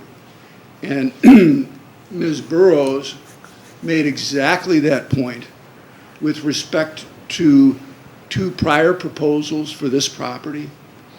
On May 21 of 2020, Ms. Burrows wrote to the current owners of the property, and this was in reference to dividing the property into either 2 or 3 lots. But in her email, she noted that you could request a planned unit development CU, which would allow you to reduce the lot sizes and modify the dimensional requirements. However, the density cannot exceed the zoning district, paren 1 unit per 40,000 square feet, close paren, regardless of whether the units are located in a single building or separate buildings. And then she went on to say, if you would like to exceed the above requirements, you would need to petition for a rezone. If you pursue this option, it would be most helpful if you prepared a concept plan ahead of presenting your request to the Plan Commission / Common Council.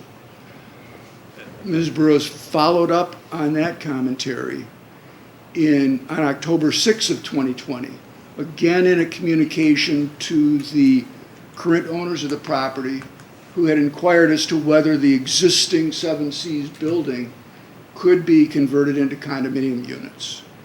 And her response read as follows: as the current ordinance reads, you would be subject to the same condominium provisions that we previously mentioned, regardless of the type of buildings / existing or proposed.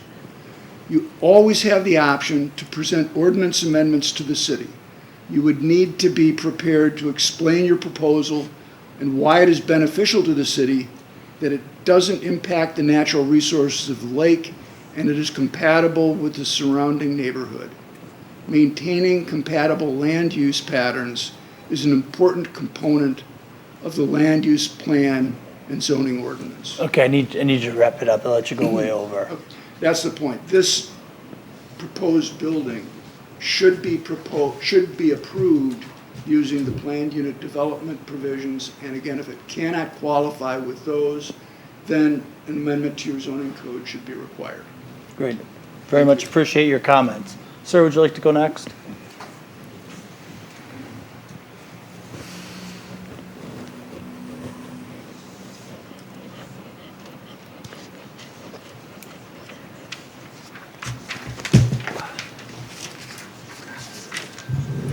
Thank you.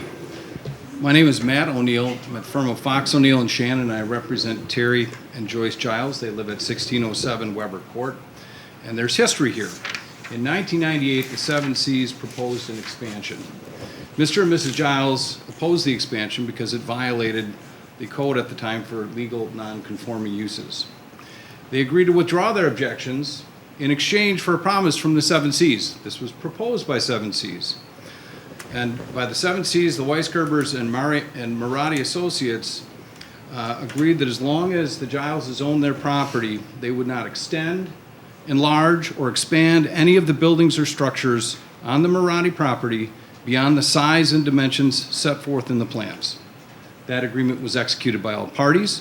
It was recorded on October 5, 1998, document number 2375069. Castle Senior Living, in their proposal, page 2, identifies that the size of the existing Seven Seas buildings is 32,952 square feet. The size of the proposed new building is 42,934 square feet. That is an expansion and an enlargement of the existing buildings. The agreement that was signed and recorded allows my client to obtain an injunction against any development that will violate the restrictions in the recorded covenant. And they're going to enforce their rights if this is approved and construction is proposed to commence. A promise is a promise. So we propose the Plan Commission should consider, in addition to everything else, whether it wants to approve a proposal that is directly at odds with the recorded covenant by the current owners of the property. It could result in a lot of wasted time, a lot of wasted effort, a lot of wasted funds. It could also delay, or it could also cause the city to miss a proposal for a different type of development that would garner support from all the neighbors around here. It would not engender a 4-hour meeting. Thank you. Thank you very much for your comments. All right, who would like to be next? Mr. Giles came up and he's going to speak. Oh, I'm sorry. I invited him with me. I got you. I didn't realize you were speaking too. Please proceed. You got a double.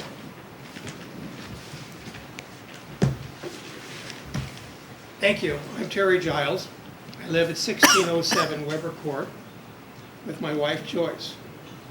I'm a resident of Delafield for the last 38 years. Can you please speak into the microphone? Thank you. I will be discussing the following comments with respect to the proposed development. The sanitary sewer system, who pays for the upgrade if needed? Stormwater management program, are you really comfortable with improving just the conditions that are there or bringing it to a better standard? A moderate capacity well, the potential effects on the lake and area wells. But first, what I want to talk about is the Planning Commission and whether it has to accept the conditional use. When this first started, I called Senator Kopenda and asked him for his opinion on the conditional use requirements. Senator Kopenda consulted his legal staff and prepared a response to me, which I will hand out to you. And I first want to read it into the record. This is Senator Kopenda's comments. In my opinion, the City Council and the Plan Commission have discretion as to whether they grant conditional use of the CBRF.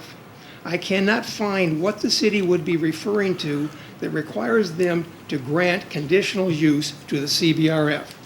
That's our senator's comments. Thank you.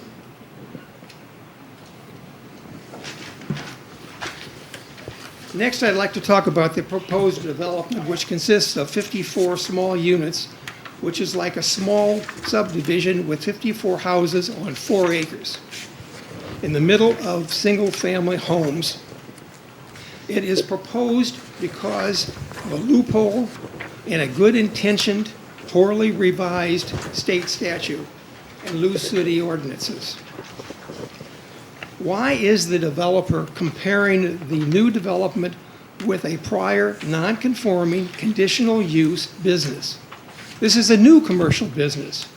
This is basically a village of 54 small homes and should be considered as a PUD. Try comparison with 3 residences. You get a completely different response. Now let's talk about the 3 items that I started with. Sewers. What's going to happen when we have 54 residents that flush their toilets all at the same time at 7 o'clock in the morning? We have an under-designed sewer system. One of the residents who has had problems with the sewer system is going to speak to you tonight, so I won't go any farther with that. What I will tell you is that the sewer system runs parallel along the shoreline.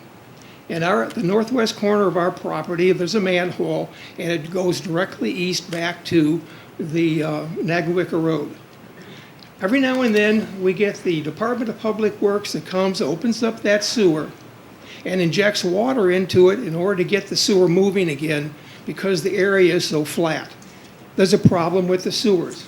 Who's going to pay for it when you add this new Mr. Giles, can you please try to wrap it up?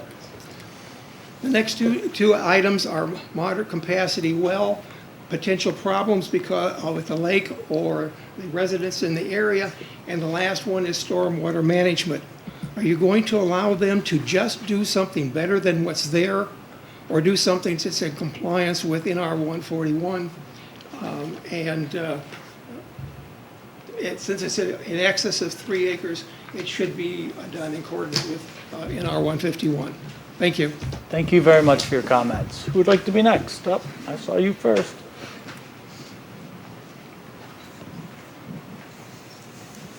Name and address, please.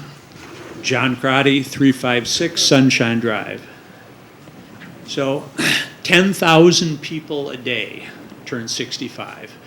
They need to go somewhere when they're no longer able to care for themselves. And I understand that people, the immediate neighbors to the project, do not like it. But for the children of the parents and the grandparents who need to go into assisted living, they would like them to be within the community where they grew up in, close to where they live. If we only allow CBRFs to be in Walmart outlots, it's not ideal for our parents and our grandparents. I am fully in favor of this development, and from what I've heard here today, it sounds like it is, as long as it complies with all the specifications of the conditional use per Act 67, which our legislatures created in order to stop developments just because of some people who don't want it. It sounds like this project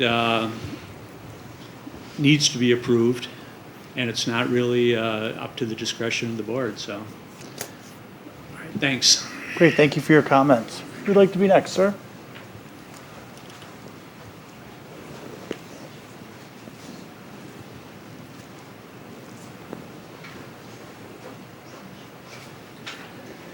Good evening. My name is Jim Milton, and my wife and I have lived at 1707 Nagawicka Road for the past 33 years. Our property is the third house south of the Weisgerber Seven Seas restaurant. Over those 33 years, as you have, we've also certainly seen huge changes in the size of the residential property around the lake. Residential property has gone from cottages and small 2- and 3-bedroom homes with 1 or 2 bathrooms to much larger homes with 4 and 5 bedrooms and bathrooms.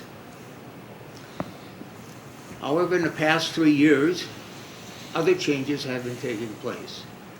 Occasionally during the summer months, when we were out in the yard between the house and the shoreline or on the deck of the boathouse, a sewage odor is present in the air.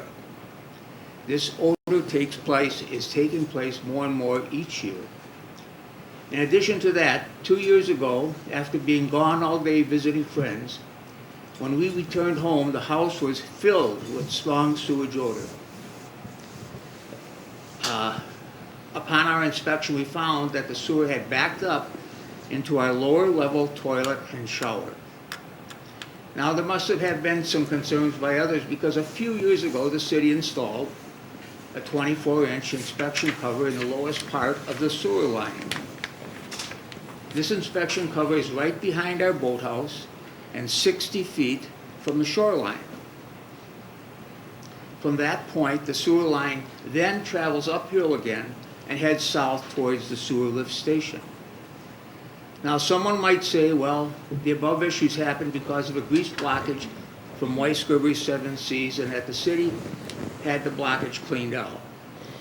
Well, since the city installed the inspection cover, each winter, the first place the snow melts is above that cover. In addition to that, when the cover area is cleaned from snow, the grass around it is green and growing. The sewer melt then continues across our yard, following the sewer line until the sewer line heads back up north towards the road. Our concerns are these. If a sewer odor is present in the air, then what else is leaching into the ground or into our lake? Secondly, melting snow above the sewer inspection cover indicates to, and the line, indicates to me that there has to be sewage lying stagnant in the low portion of the sewer line, generating heat and melting the snow. Please try to wrap it up. Pardon me? Please try to wrap it up. Okay. Lastly, if sewage can back up into our lower level toilet and shower, then the worst case scenario is sewage can back up into every homeowner's property northwest. So my concerns are the sewage, and the sewage based off the problems that we are having. Thank you. Great, thank you for your comments. Who would like to be next? Right back there, way in the back.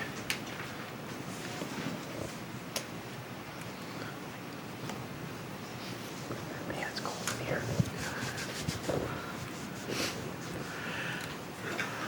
Thank you so much for your time and consideration. I'm Jessica Lindquist, and I live at N62 W29914 Wayside Court. And there's a need for senior living in this area. When you think about the beautiful country that we live in, giving that opportunity to seniors to retire in the area that they lived in and they grew up in and around a lake that they love is a real privilege that we should offer to those community members. I know Castle Senior Living. They are a locally owned and operated business from a really good family with strong values. I think they want to work with this community, which shows how they've worked through all the plans. And I think that the team here should really consider the seniors that may want to retire in that area, and also the type of family and business that's coming to Delafield to really try and create a beautiful space. Thank you so much for your time. Thank you for your comments. Who'd like to be next? Oh, you're tricking me with the head scratch. Right back there.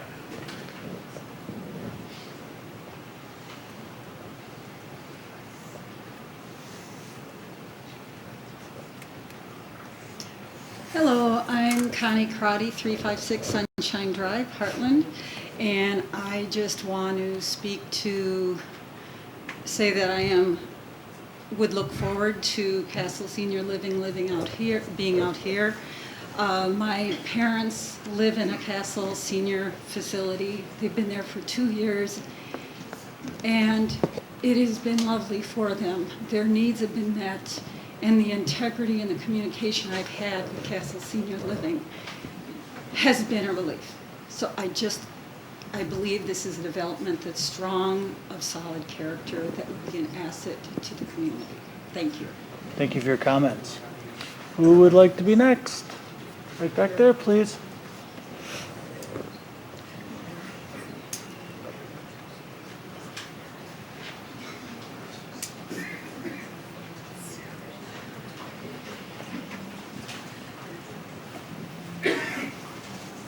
Good evening, I'm Maggie Zorn. I live at North 34 West 28439 Taylor's Woods Road, and that's Pewaukee, Wisconsin, part of Lake Country.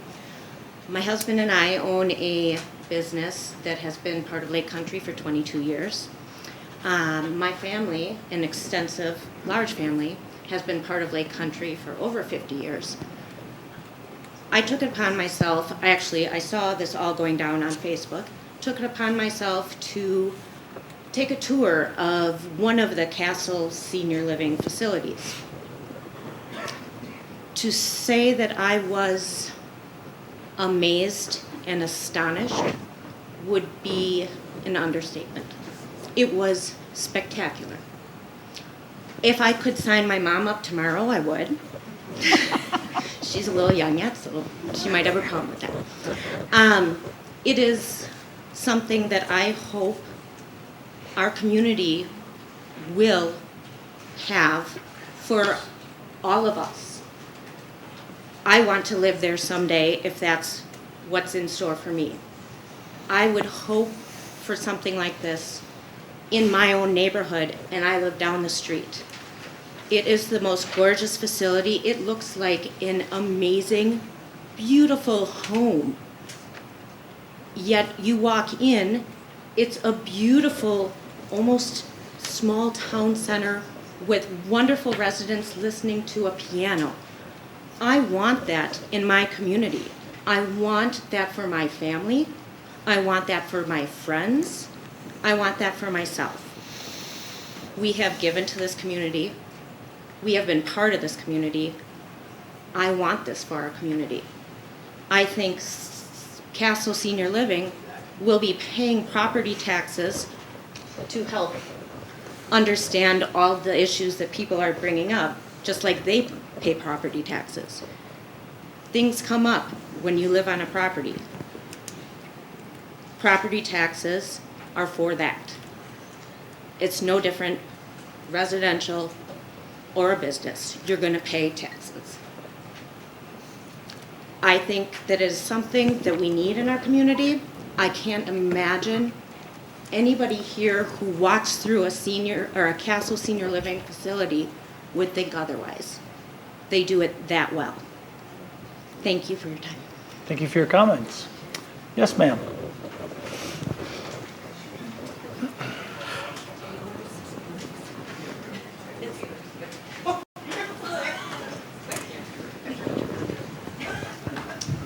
Good evening. My name is Alice Kariyama, and I live at 1551 Weber Court, just about 6 or 8 doors from Seven Seas.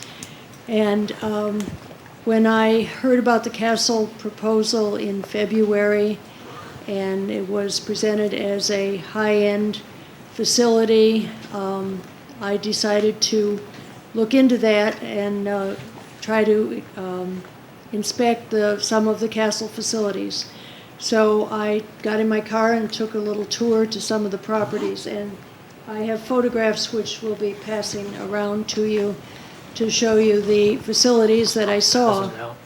I looked at some of the smaller 8-bed facilities, which are the typical CBRF in residential areas, and then I also drove by 2 larger ones, one in Mukwonago and one in New Berlin, which are more of the size and scale of what's being proposed here. Yes, there might be a need for senior living in this community and for CBRFs, but people may not know we already have a 72-bed CBRF at the Village Square development run by Heritage Lake Country, which is a beautiful facility. Anyway, the personal reactions to the appearance of a building are very individualized, but I think most people would agree that these finishes in these buildings do not look high-end and would not be consistent with the type of development that has been taking place in Delafield in the last decade or more. I don't think they fit into what is being done in Delafield. If Delafield needs another CBRF and is interested in a high-end development, I think you should reach out to people that have a proven track record of that type of development, like San Camilo, Lutheran Home, Shorehaven, Heritage. They have buildings that are up and running that you could look at that are definitely high-end. Castle does not have that track record. There's nothing to see there. I think the frail elderly of Delafield deserve better. Thank you. Thank you for your comments. Who would like to be next? Oh, I'm sure. I'm sorry. I didn't realize you wanted to go. That was just her pride. Most of what I have to say is numbers. Thank you.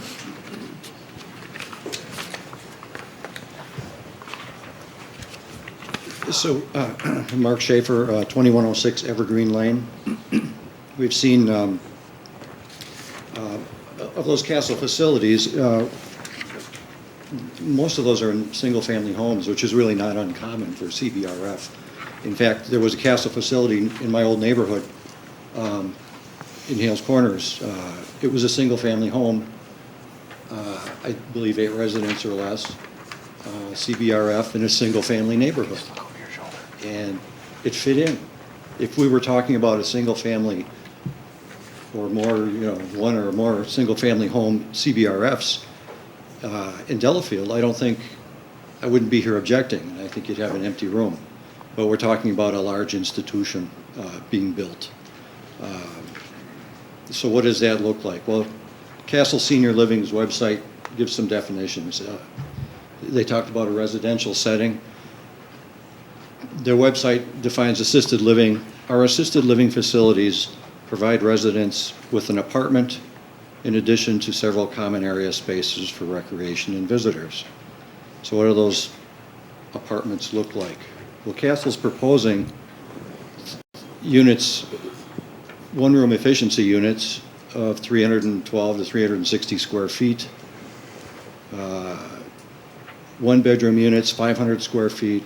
Two-bedroom, 680 square feet. That Delafield zoning, if we found them, even if we found them a wonderful location downtown where their residents could conveniently walk to things, because there's nothing within walking distance of 7 Cs for an elderly resident. Even if we found them a nice location downtown suitable for multifamily housing, Delafield multifamily housing requires minimum 450 square feet for efficiency, 800 square feet, one bedroom, 1,000 for two bedroom.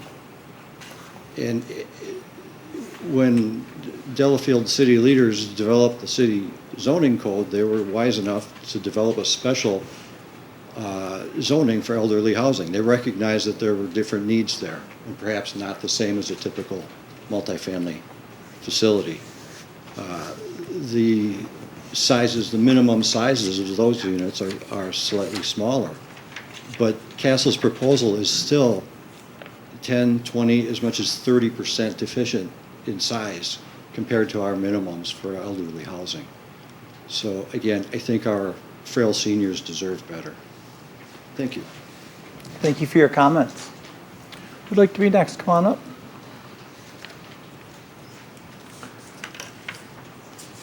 Hi, I'm Jackie Lyden, 1614 West Shore Drive. As many folks here know, family's been here since 1929. We live on Lake Negawicka. We always love looking across to 7 Seas, and we will miss it. And we never, ever were bothered by sound. In fact, it was fun to be part of people's celebrations. I am reading tonight for Chloe Wanschneider, 834 Mill Street, who is another resident of 72 years. The grandfathered 7 Seas, with its historic background, is a legacy to Delafield and to Lake Negawicka. With suggested multifamily units, this will stress out our aquifer with increased showers, toilets, laundry, dishwashers, washing machines. From what I'm hearing, the proposed project conflicts with nature, environment, and sustainable practices. With the historical philosophy and generosity of a whole family-based community, have you given any thought to purchasing the 7 Seas area for a senior center? The community would then continue this giving, generous heritage. It would be giving back to the elderly, saving Delafield's legacy, and protect our lake.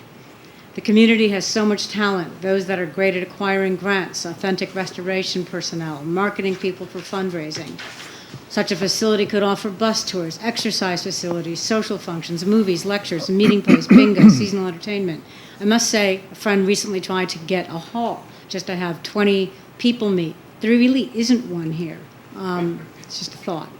By city guidelines and ordinances, Delafield has exceeded the quota for apartments and condos, which places these facilities out of balance for this community, and that is especially true of the Castle development. As Delafield provided for the youth, maybe it's time to truly provide for the elderly, and this isn't it. Please give this idea strong consideration. It will be an economic draw for elderly and intellectual foresight for this community and Lake Negawicka. And let me just say, I take care of my elderly mother who's 91 every single day. I give thanks all the time that I can get downtown easily, walk downtown, and that someday it'll be me walking downtown. That place, nobody's ever going to walk downtown. Thank you. All right, thank you. Okay, who'd like to be next? Who would like to be next? Back there in the back, please, in the blue.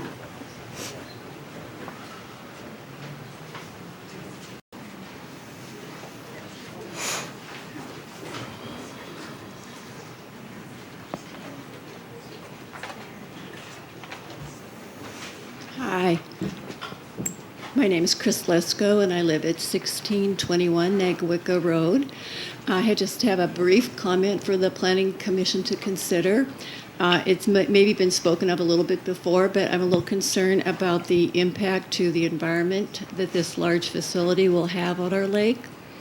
And wondering if we could just compare perhaps what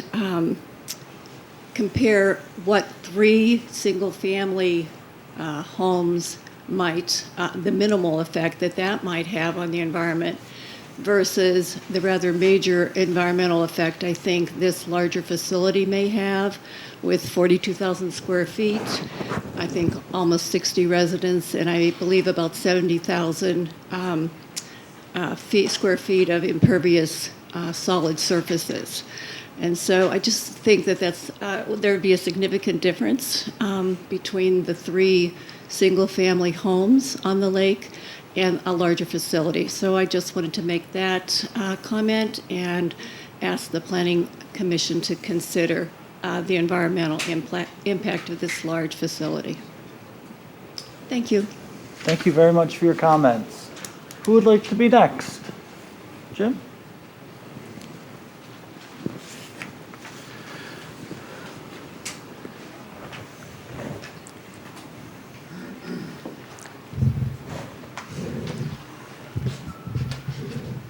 Good evening. Jim Zahorik, 1948, West Shore Drive. I came here in excess of 30 years ago and have lived across from the Seven Seas for all that time. And I do understand the need for something like this, but I'm looking at the revised plan where we are again confronted with something that still has a great deal of impervious surface. We keep hearing that, but that is very critical to the health of our lake, which is the jewel for the city of Delafield. In the revision, they talk about parking, that the existing use has 200 stalls and the new plan will have 78 stalls. Well, it was brought up concerning the three lots. The three lots that in November of 18th of 2020, the applicant recently received Plan Commission and Common Council approval for a special exception from the lot width standards as measured at the shore setback. So they came in, pleaded their case, and wanted to divide this up. And the CSM that was proposed indicated that all existing structures will be removed.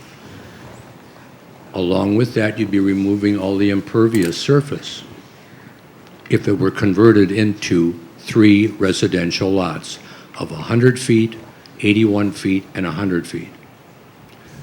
Earlier this evening, they talked, the presenters, about the beautiful sunset view. My home has 104 windows, the majority facing east. I'm at 1948 West Shore Drive. I look at the Seven Seas. And to go from something that is 32,000 square feet to something that's 42,000 square feet, that's going to be my sunset view. Not much for me. And whenever we talk about real estate, we talk about location. This is not the location for a CBRF. These people need to be able to go places if they are ambulatory. And there's nothing around the Seven Seas besides residential area. It was saying, well, you don't want to have it next to a Walmart or whatever. But there still are locations in the city of Delafield that would justify it and provide the residents that added ability of not just being in this little cell, this 300-foot enclosure that Hey, they're Jim, going could you to. please try to wrap it up? So, in closing, location. This is not the location for it, and the density is way too high. And you've already heard about this, the problems concerning sewer and sewer management. Thank you for your attention. Thank you for your comments. Sir, would you like to go next?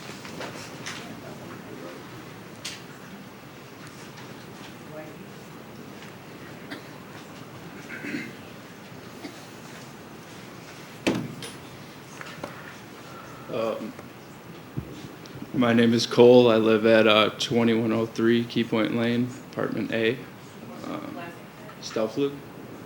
I've grown up here my whole life living in Lake Country. I spend a lot of time on the lake. I'm an avid fisherman. My fiance and I are actually building a house in Delafield here, hopefully when the lumber prices go down. But once I saw this development, I was utterly shocked by the size of it. There aren't enough shrubs and bushes and trees to cover a building of that size, and I'm against it. That's all. Great, thank you for your comments. Who would like to be next? Sir? Oh, Mr. Behrens. Mr. Behrens. Wow.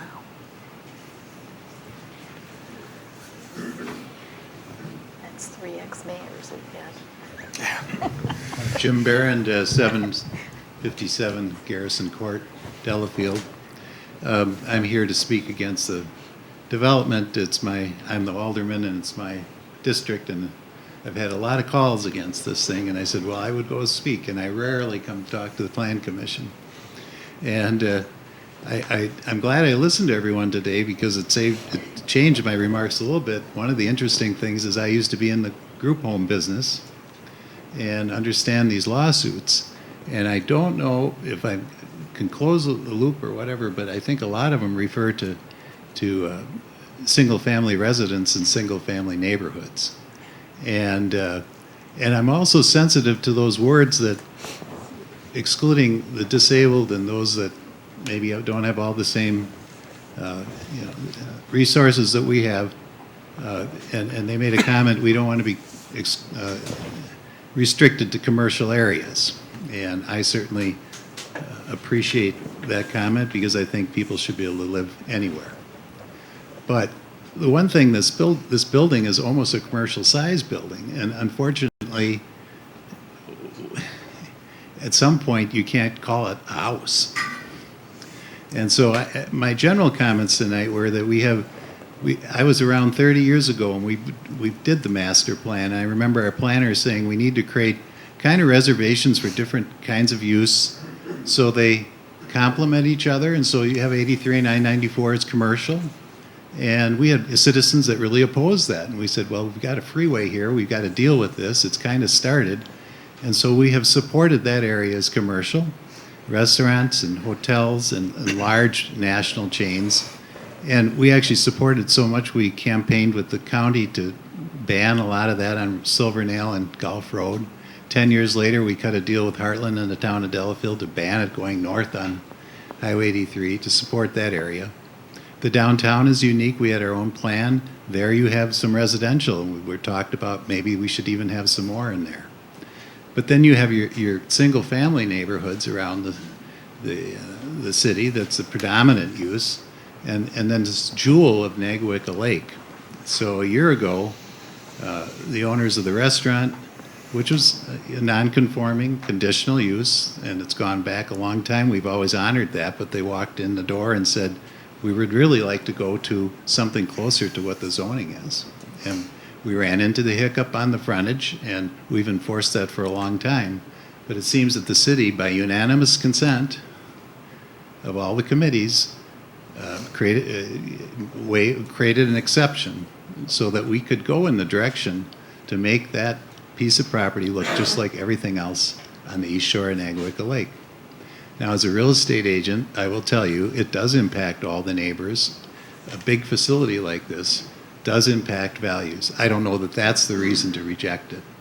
But I do think I think the scale of the building certainly does not match the neighborhood. Hey, Jim, can you try to wrap it up, The final please? point is, we're talking about tweaking the master plan. This issue came up with the Heritage. We don't adequately deal with where facilities like this should be placed in this city.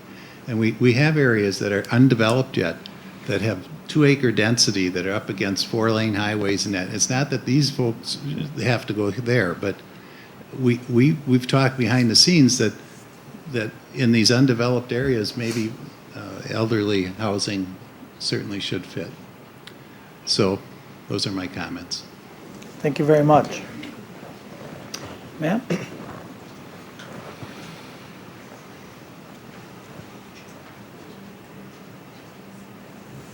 Hi, my name is Robin Goldberg. I'm on 2041 Evergreen Lane.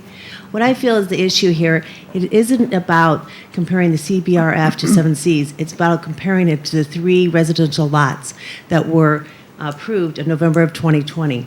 I have one question for you all. Do you know the cost of community services needed to support this proposal versus the 3 homes that you approved November of 2020? Thank you. Thank you. Sir?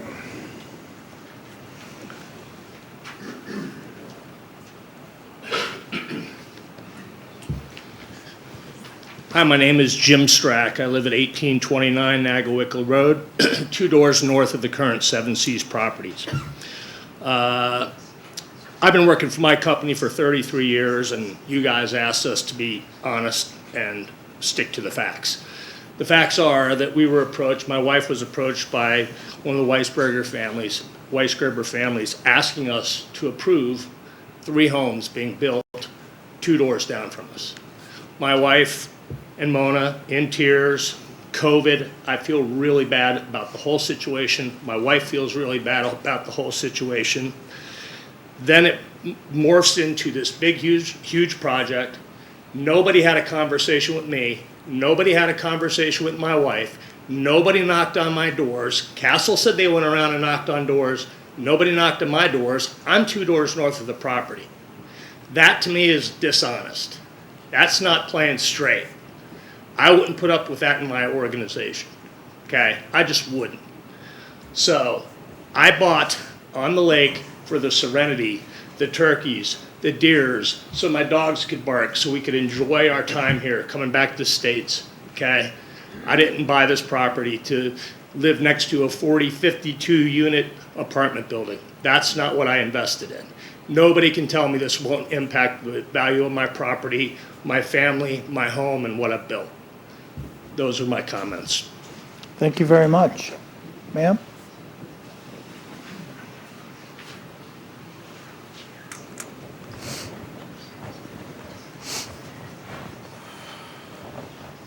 It's the hot seat tonight. Hello, everybody. My name is Linda Schaefer, and I live at 2106 Evergreen Lane. And I was thrilled when Chris Kiefer brought up the traffic study and the traffic impact. I have the traffic study here. You had a lot of paperwork. If you haven't read it, please read it. I use the term traffic study loosely because there are many inherent problems with the study, and I'd like to summarize them for you. First, the study only covered their 8 busiest hours of the week, Friday and Saturday night, when it was 7Cs. And it ignored the slow nights and the 20 hours a day that 7Cs was closed. The CBRF will be open 24/7, 168 hours a week, with 60 residents, visitors, shuttles, employees coming and going, 3 shifts every day. So right there, the traffic study is incredibly misleading. The traffic studies statistics are also based on a generic handbook. The study only references high turnover, sit-down type restaurants like Panera, Five Guys, and Red Robin. So to say a relaxed, fine dining place like 7Cs generates the same traffic as one of those is also very misleading. This is the best part of the report. The report states, and I quote, "The 7Cs restaurant located in the village of Heartland Can someone on the commission tell me where Seven Seas is located? It's kind of hard to believe the person writing this report ever visited the site in question. Or maybe we're just at the wrong city meeting right now. The parking lot size states that a 200-car lot accommodated 755 cars every night.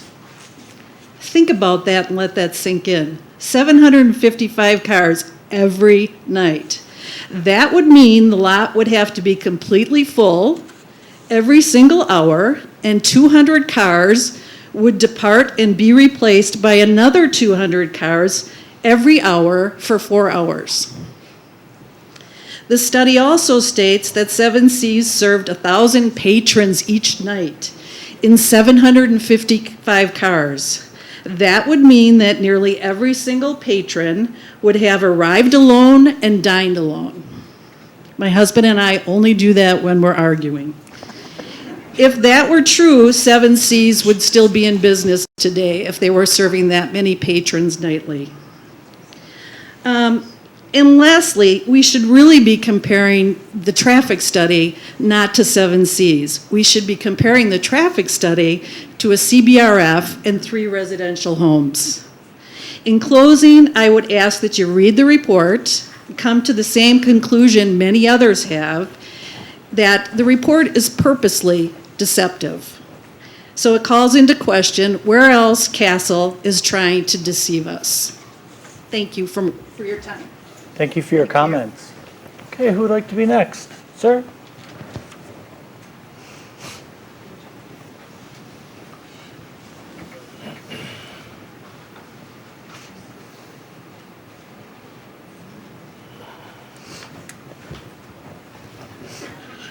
My name is Steve Burgum, 2016 Bay Point Lane. We live across Oakwood Bay from the Seven Seas. I'm against this project, and I won't repeat what some of the other people said, but just a couple comments. This facility has nothing around with it. Our family, my wife Sammy, bought out here in 1946. A family have been out here every summer since that, of our whole life. In the 50 years we've been married, we've been out here every summer. We participate in sailing, the yacht club, all the activities on the lake, plus support the community and go around here. 70 people in that facility are not going to be doing anything on the lake or contributing to the lake property. And they are not going to be contributing anything to the community or supporting the community. And my mother is 98, lives in a facility in Madison, and it's on a hill. And let me tell you, none of those people get up to walk and look for the sunset to 5 minutes, because they have to get out of their room, they have to do all that type of stuff. And the other thing is, he patted himself on the back pretty heavily about all the things he's doing environmentally. But I'm sure you know these things. No matter where he built it, he would have to do all those things no matter where it's built. He's not doing anything special for the lake. Thank you for your comments. Who would like to be next? Ma'am.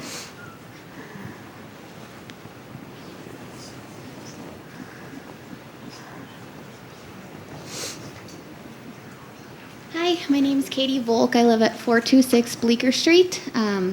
My family and I live in downtown Delafield, and we do spend a lot of our summers around Nagawicka Lake, paddleboarding, biking.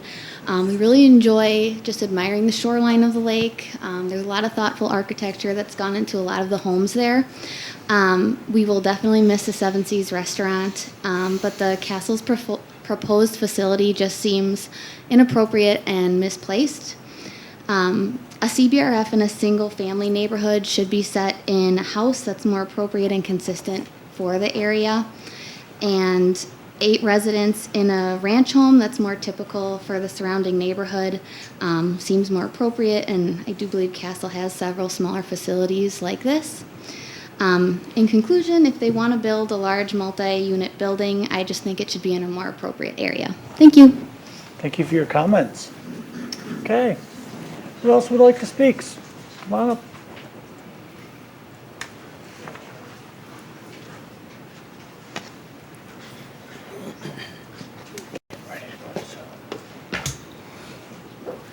My name's Mike Rail, 1475 Weber Court. Thank you for all your time tonight. This property and the owners came before the Plan Commission back on October 28th with a proposal to turn one large lot into 3 lots by requesting special exceptions. I would ask each of you to watch the video from the meeting that day as I did today. The committee, through this meeting, decided the best use for this property was 3 residential lots. The Plan Commission outlined that changing this to 3 lots created reduction in traffic, reduction in impervious surfaces, reduction in impact to the surrounding neighbors. The applicants themselves outlined in the meeting the benefits of changing the property to 3 residential lots, and these are direct quotes from their comments.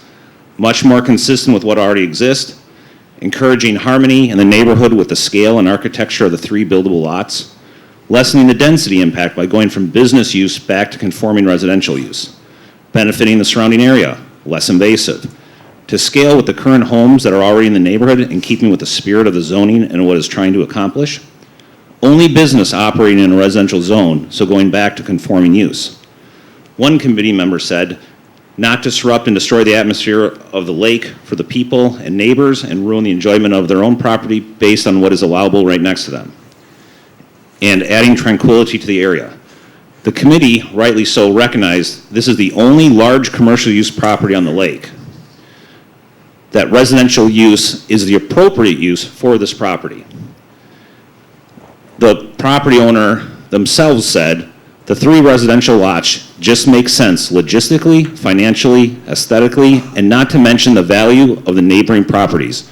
Realize that by putting 3 single-family lots there, the value of their properties is going to significantly increase.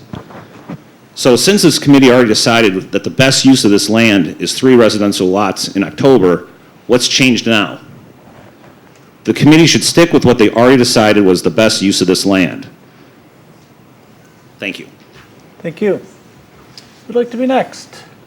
Otherwise, we're going to get ready to go to folks that are on Zoom. Ma'am, come on up.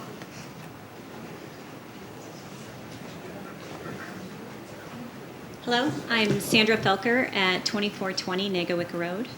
I think many of us support and recognize that it is important to plan for and develop assisted living facilities and residences for our seniors to remain within our community.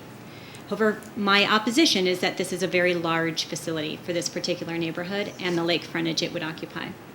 When I first started researching to learn more about CBRFs and the state statutes and municipal codes that define usage, I was shocked to learn that Delafield did not have defined restrictions on usage or size limitations for these facilities in our small community. At 21 units, a CBRF is considered a large facility. This proposal is for more than double that number. Per Wisconsin statutes, a CBRF is stated to provide a living environment for residents that is as home-like as possible. I do not know any homes in Delafield with 54 bedrooms. Also, the developer has indicated that these are luxury residences. A dormitory design does not speak home or luxury to me. Since this project was first raised in February, I have been equally shocked that the discussions to collect feedback within our community have not been more proactively scheduled on the Planning Commission agenda to address this gap head-on, which I must assume was an oversight in prior years. Our local leaders, many of them on this Planning Commission, have historically advocated for low density as a priority to drive future developments within this community. Our comprehensive plan lists low density as a guiding principle. I do not fault the Kiefer and Weisgerber families for pursuing this lucrative development project, as large lake parcels do not often become available. But I can also certainly understand why so many of the surrounding neighbors are not in favor, since they previously granted their support and were led to believe that this parcel would be converted into single-family residences. I think it is a shame that this type of residence with guidelines for density was not better defined within our municipal codes. I do see the omission as a shortcoming of our elected officials. If it had been, we wouldn't all be here tonight. Tonight I'm frustrated for the developers who are investing time and money in a design that is being so heavily challenged. and my fellow constituents who trusted their local elected officials to protect and preserve the character of our neighborhoods. This all could have been avoided. On a more personal note, I do live close enough to this new development that my family's home would likely be impacted by the increased traffic one would expect with 54 plus new neighbors moving into an already small block. I understand that these residents will not have cars, but their visitors will. In my opinion, the issue of inconsiderate drivers and speeds will only be exacerbated as more and more visitors and delivery teams use the limited roads to access this development and to service the increased density of our rural country neighborhood. Thank you for your time tonight. Thank you for your comments. Okay, anybody else like to be next, sir? In the back?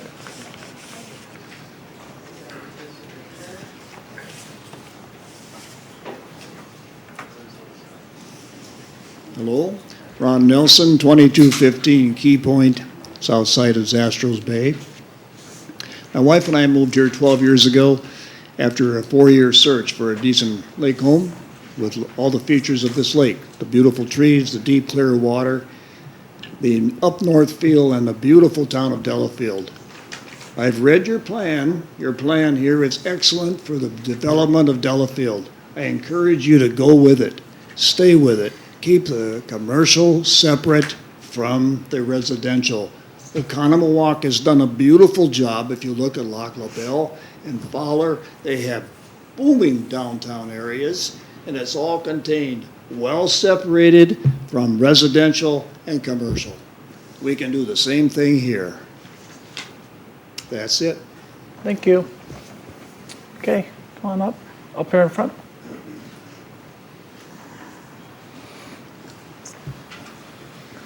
Tina Weisgerber, 1718 Negawicka Road.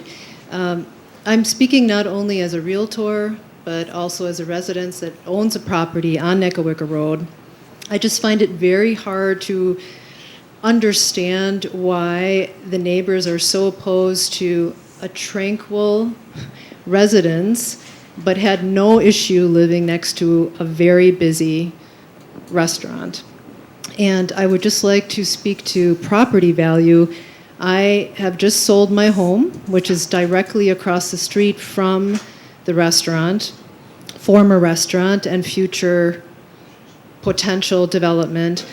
Everyone that looked at my home, the agents, the buyers, the lenders lending on their purchase, and the appraiser that appraised the home, knew about the development. I had multiple offers. I had a full price offer within 48 hours of listing my home. So it was not an issue at all. Thank you. Sharon?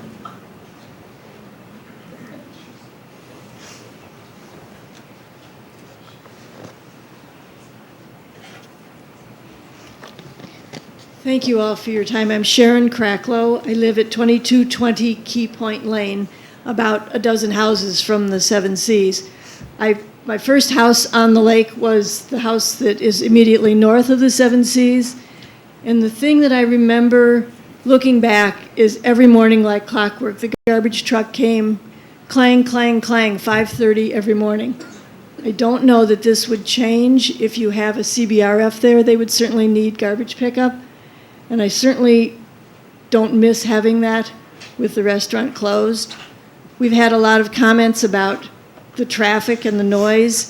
Well, the difference between what they're forgetting to tell you about the restaurant is that it's only open a few hours each day in the evening. There isn't traffic in the day. There isn't any more traffic on that road when the restaurant was open during the day than there is right now. The other thing that concerns me is with frail and elderly people, they fall, they put stress on our emergency personnel, and I have a friend who lives near Shore Haven, and he tells me that there are sirens going every single day. We don't need more sirens in our neighborhood, and we don't need that stress on our emergency Lake Country fire personnel. Thank you. Thank you very much. Sir?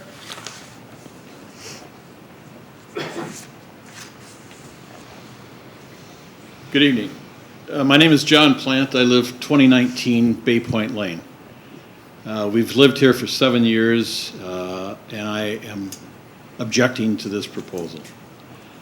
I am the guardian of a 78-year-old brother who lives in a CBRF, so I'm not opposed to CBRFs or group homes.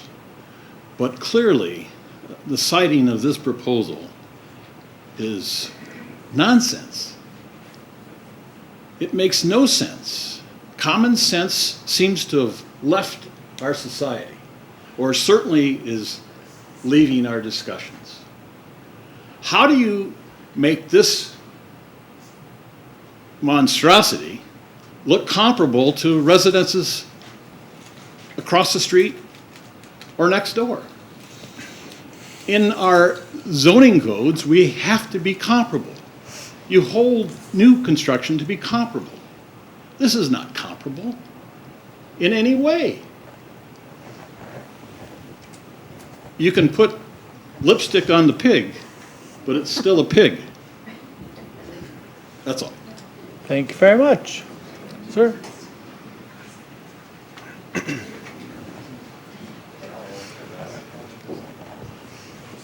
Good evening. My name is Mike Dufek, 2715 Field Ridge Drive. I just want to say as a Lake Country resident, I have parents that raised me in Lake Country. I have a father. I'm looking for a home for him now. When I met Chris and I heard about this project, I was extremely excited about it. I would love for my father to move into this place when it was ready. I do understand and appreciate everybody's concerns, and having sat through most of this meeting tonight, I have a greater appreciation and understanding of what they're thinking about the project and where they're coming from, and again, I totally appreciate that. I did have the pleasure of meeting Chris recently. I know that his intentions are good. I think he's a good person with a good heart and wants to do a good thing here, and having a father that's in the community and not being able to find a spot for him. He grew up on a lake. I think about this project. I think about how this project would impact people over the next 10 to 15 years, potentially hundreds of people in the twilight of their lives, not so much the 3 people that would have homes there and the 3 people that would be impacted for the next 15 years that they live there. I'm just reminded of a study as I sat through this meeting tonight that was over 100 years old, and they used to say that 95% of an individual's thoughts are of self-interest. What do I want? What do I need? What do I think? And I think Chris and this project in some cases are taking and thinking about that other 5%. And the interesting thing about that study, where 95% of our thoughts are of self-interest, they found that happiness and true happiness comes from the other 5% where we think about other people. I think this would be great for other people. And again, I appreciate and respect what everybody has said, but I think it's always important to think outside of the box and what this project could do for possibly people within this community for the next 15, 20, 30 years. Thank you. Thank you for your comments. Ma'am, are you ready?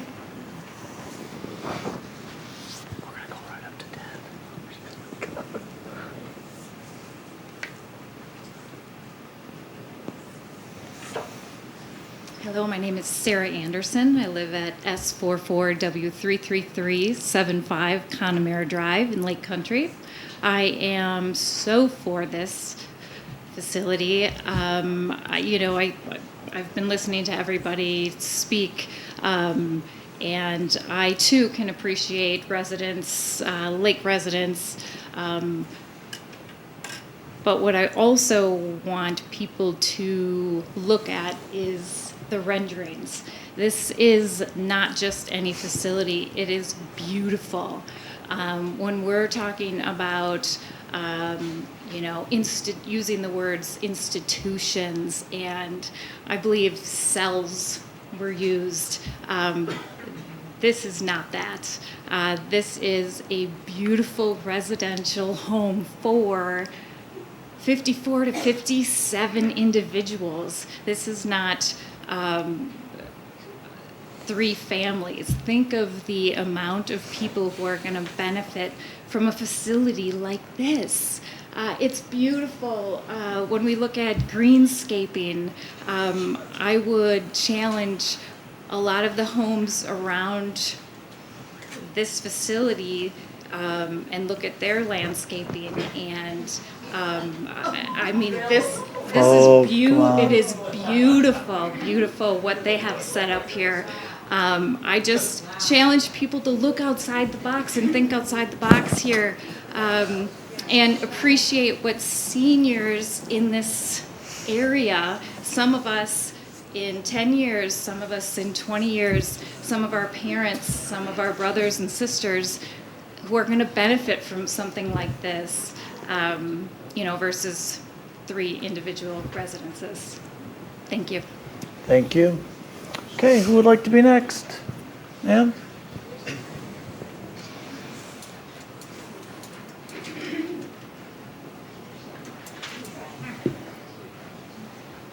Hi, I'm Sue Steiner Carroll, and I agree with all the people that are opposing this tonight, especially what Jim Barron said. Can you hear me? Address? Oh, I'm sorry. That's okay. 2006 Key Point Lane. I've lived on Nagawicca Lake my entire life since 1953. My family has lived there for 96 years. I've witnessed dramatic changes around the lake since my family built our original 4 houses in 1925. And I've seen many incarnations of the Seven Seas property. The vast majority have enhanced our beautiful lake, and this has been accomplished with the careful guidance of the Planning Commission, the Lake Welfare Committee, and a tight-knit lake community. We have not only maintained a healthy lake, but we've kept the beautiful aesthetics of this quiet residential community. The castle development does not enhance our neighborhood. With speaking with some neighbors, I came to realize that the development is almost 20 times the size of my home and some in the immediate area and a lot of the original homes on the lake. This is a massive structure and is not appropriate or compatible with this carefully designed quiet residential area. The 3 residential homes as previously approved by the Plan Commission and also agreeable to the neighbors, and actually many of my neighbors signed a petition that was passed around by the Weisgerbers, I think is a more appropriate use. I think that there's an option for this development and would meet all the needs of the seniors in the area if it was in another area of Delafield, as Jim was talking about. I urge the Plan Commission to carefully reflect upon and study all the detailed material presented, and please vote no. Thank you. Thank you. Okay, who would like to go next? Ready?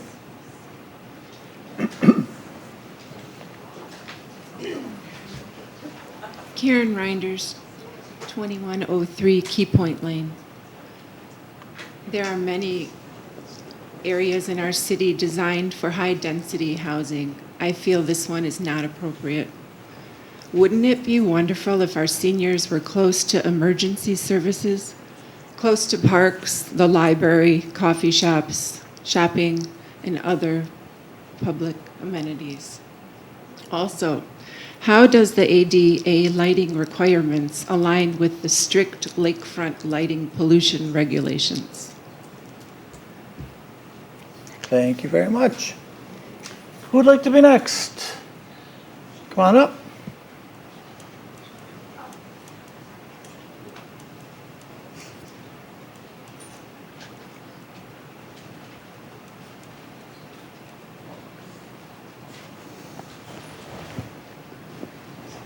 Hi, my name is Louise Laurie Peterson, and I've lived in Delafield for 53 years. I live in a family home. It's been in our family for 70 years. 1913 Nagawicca Road.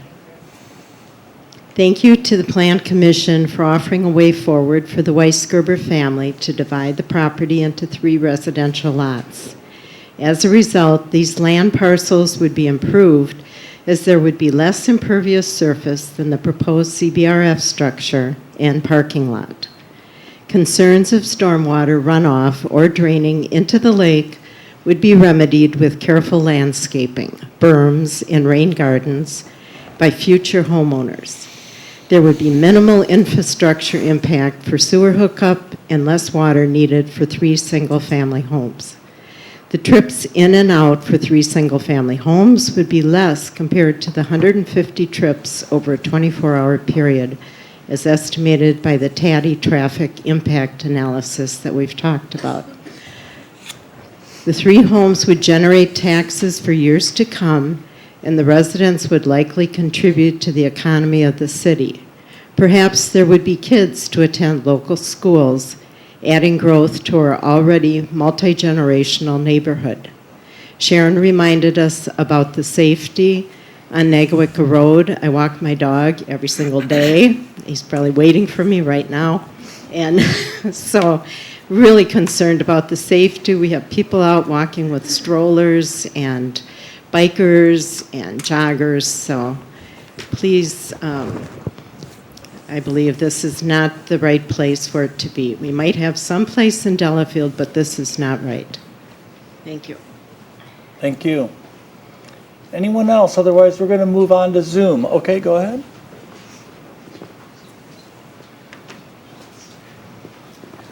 My name is Melissa Strack, and I live at 1829 Nagawicka. And I'm opposed to this proposal because I think it's not the right area for this CBR to go into.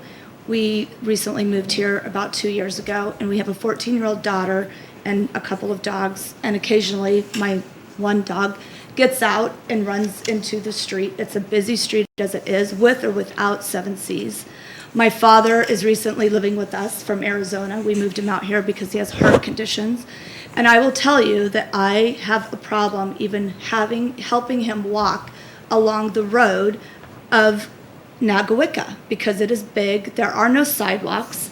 It's dangerous for my 14-year-old daughter to kind of ride her bike or do things like that without supervision, and me to not be able to walk with my father because I'm afraid of the traffic. So with a building of this size, it's going to impact traffic.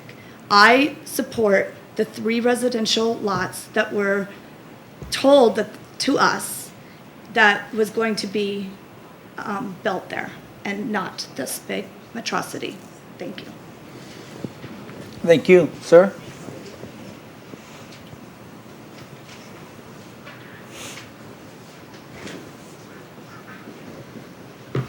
Hi, I'm Jim Lowe. I live at 2021 Nagawicka Road. Just 9 driveways up from the 7Cs property.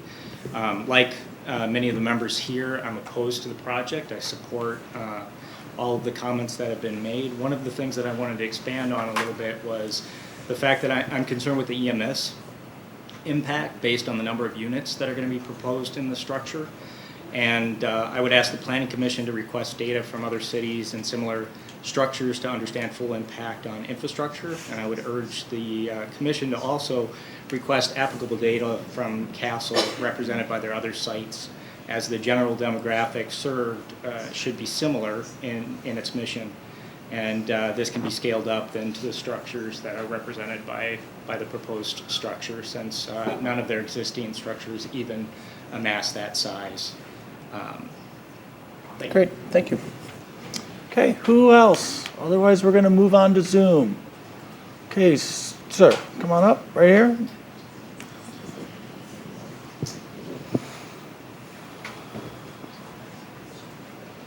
Hi, Jim Meslowski, 1917 Nagawicka Road.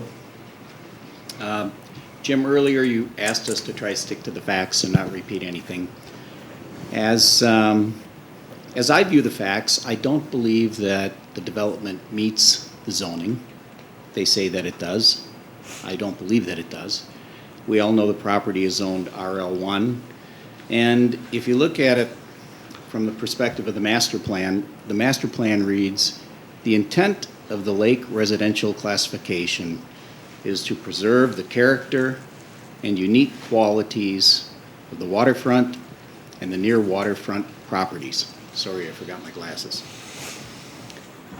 This development certainly does not do that. So it violates the master plan. Why have a master plan if we're going to let somebody violate the master plan? It also fails to comply with the ordinances that guide the conditional use permitting.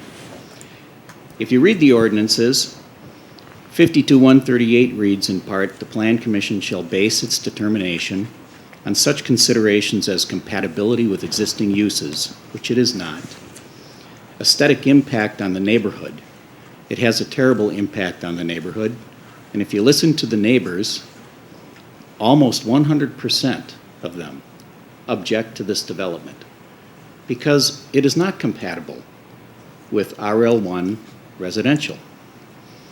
And additionally, it has to be aesthetically compatible with the neighborhood and the surrounding areas in the community. And this certainly is not. It's a 45, 50,000 square foot building next to single-family residential properties on the lakefront, which, according to the master plan of this community, the whole idea is to protect that lakefront. Additionally, 52-136 reads in part that no conditional use shall be approved that is found to be harmful, offensive, or otherwise adverse to the value of the neighborhood or the community. I think that this development violates this.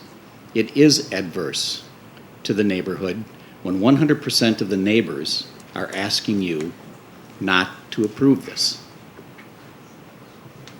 If that's not adverse to the neighborhood, what is? So if you're going to utilize the ordinances and the master plan and follow the way that it directs the Plan Commission and the Common Council to make this decision, the decision has to be not to approve it, or you're simply not following your own guidance. Thank you very much. Thank you for your comments. Anyone else? Anyone else? Come on up.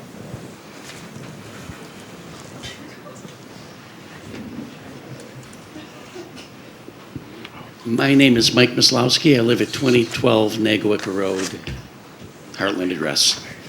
Thanks for all your hard work. I've spoken with the majority of you people up here. I don't want to repeat what everybody here has said, but one of the things that I noticed tonight was that the 4 individuals or 5 individuals that came up and supported this project did not live in the neighborhood. We're not against CBRFs in our community. We think that CBRFs are a very important part of our community. We're an inclusive community, not exclusive. That's what makes Delafield a good community. What I'd like to ask you people here tonight to do is to bring this up to a vote to see whether you're going to recommend this to the Common Council. I'm astonished that something like this could get this far. The story seems to be changing in my thoughts about it by the petitioner almost on a daily or weekly basis. I read the papers, I'm on the computer, I'm reading these misstatements, and I'm very confused. In fact, I'm astonished. So I'm hoping that you will be able to continue to give us direction and in the hard work that you do and bring this up to a vote tonight so that we can move this forward or we can ask that it not be approved. Thank you. Thank you. Who else would like to speak? Okay, Molly, is there anybody on Zoom that would like to speak? Yes. Jeff Krajicek, 2731 Burries Road. And again, to honor your request, I'm not going to repeat anything that's been said. I will show you that recently I lost my mother. She was in a home. One of the big challenges with reference to that home was that every day when my brother and I were at her bedside for 4 days, people would walk out of the facility. Alarms would go off and they would go looking for people. I can only imagine a scenario that close to the lake with 60 residents, what could possibly happen. And it is clearly a safety challenge. There is no doubt about it. That's something that hasn't been brought up, but that is a reality of these types of homes. And I just wanted to bring that to everybody's attention. Great, thank you very much. Is there anyone else on Zoom that would like to speak? Yeah, if you could raise your hand, then we can unmute you. And if you don't know how to do it electronically, do it visually. Okay. Not seeing anyone else. Molly?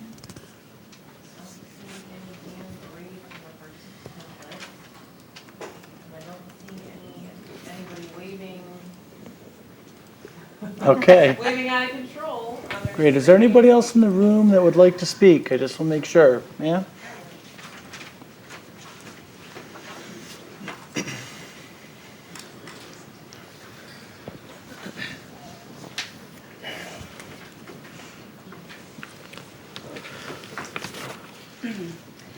My name is Courtney Rail. I reside at 1475 Weber Court, Heartland, in the city of Delafield. I did a little research on the monthly rates for various levels of care that I passed out. Castle has stated that their monthly prices will be between $5,000 and $10,000 plus care level fees, estimated between $1,000 and $1,500 a month. It will not be nursing home care, and you can see how overpriced Castle is compared to the other areas that are around us.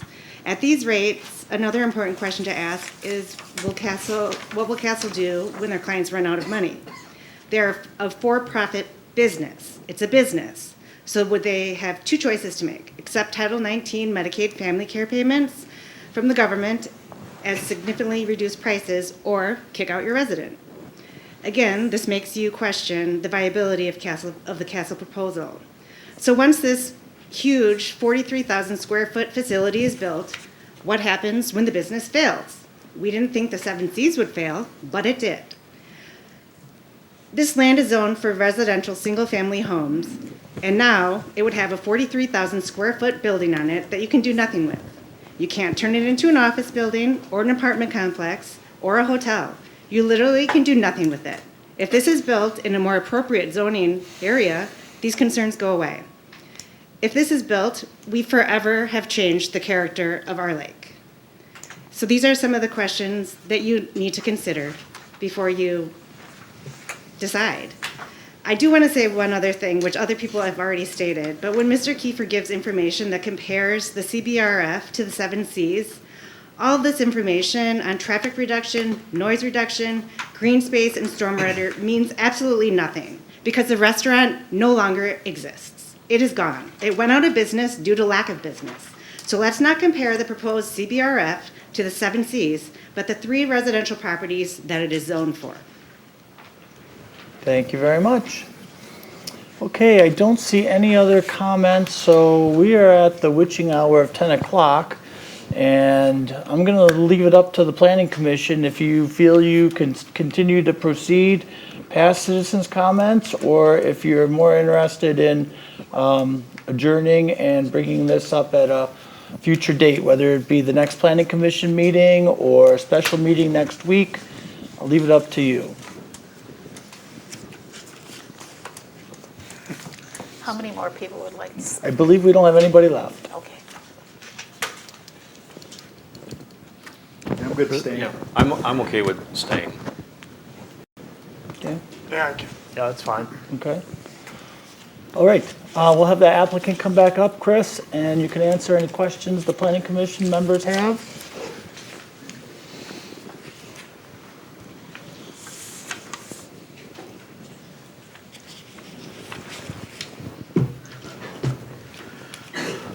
Based on the input that we got from citizens, now's a good opportunity to ask Chris to clarify maybe things that they might have brought up. I guess I'd like to start. Why does it have to be here at the lake, on the lake? Because we can find other areas for CBRF. Because the lake it's a beautiful spot. You know, when you're in a situation where you can't live at home anymore and you need to go in a facility, I'm trying to create the best facility around. You know, you can't find it anywhere else. It just doesn't come up, it just doesn't happen. And if you've been living on the lake your whole life, or if you always wanted to live on the lake, you know, I want to give people that opportunity. It's fantastic, you know, views. That would be as good or better than a normal pastoral setting or more agricultural setting where it's, you know. I'm just saying, I personally, I don't think this is the place for this. From my perspective, I think the density, and if you read this, the comprehensive plan, nowhere in here does it ever say something about putting something that dense in a residential lake area. So for that reason, I can't approve something like this, even though I'm for CBRF in our community, definitely am. Just not in this location. I just don't think it's the right use for it. So just to help the planning commissioners, this is mostly to ask more questions about the applicant as opposed to heading towards the path of a decision. I got it. There's a couple other questions too. Are CBRFs tax exempt? I'm just curious what this means to our community for taxes and others. No, it's a taxable Okay. property. So it would be like having 54 small residences in? I'm not sure how the city views the taxes on that, but I do know that it's a taxable property. Okay. So the city will make, taxes on it. Taxable revenue Yeah. on that. Amy, I have a question, and Mike Chrisley, to a follow-up with you. You mentioned, I'm the new guy that's trying to learn all about commissions and zoning laws, so I always have to look to Amy to get guidance. Amy, you mentioned early on that developers have to put a lot of effort into it, submit a lot of documents, and you made the comment of a business plan of operations. Can you just give me the 1-minute summary of what really is that? A business plan of operation is the details of number of employees, hours of operation, garbage pickup hours.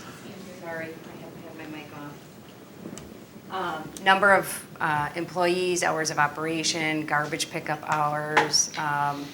Are there hazardous materials on the property? So really getting into the operational components of it. Okay.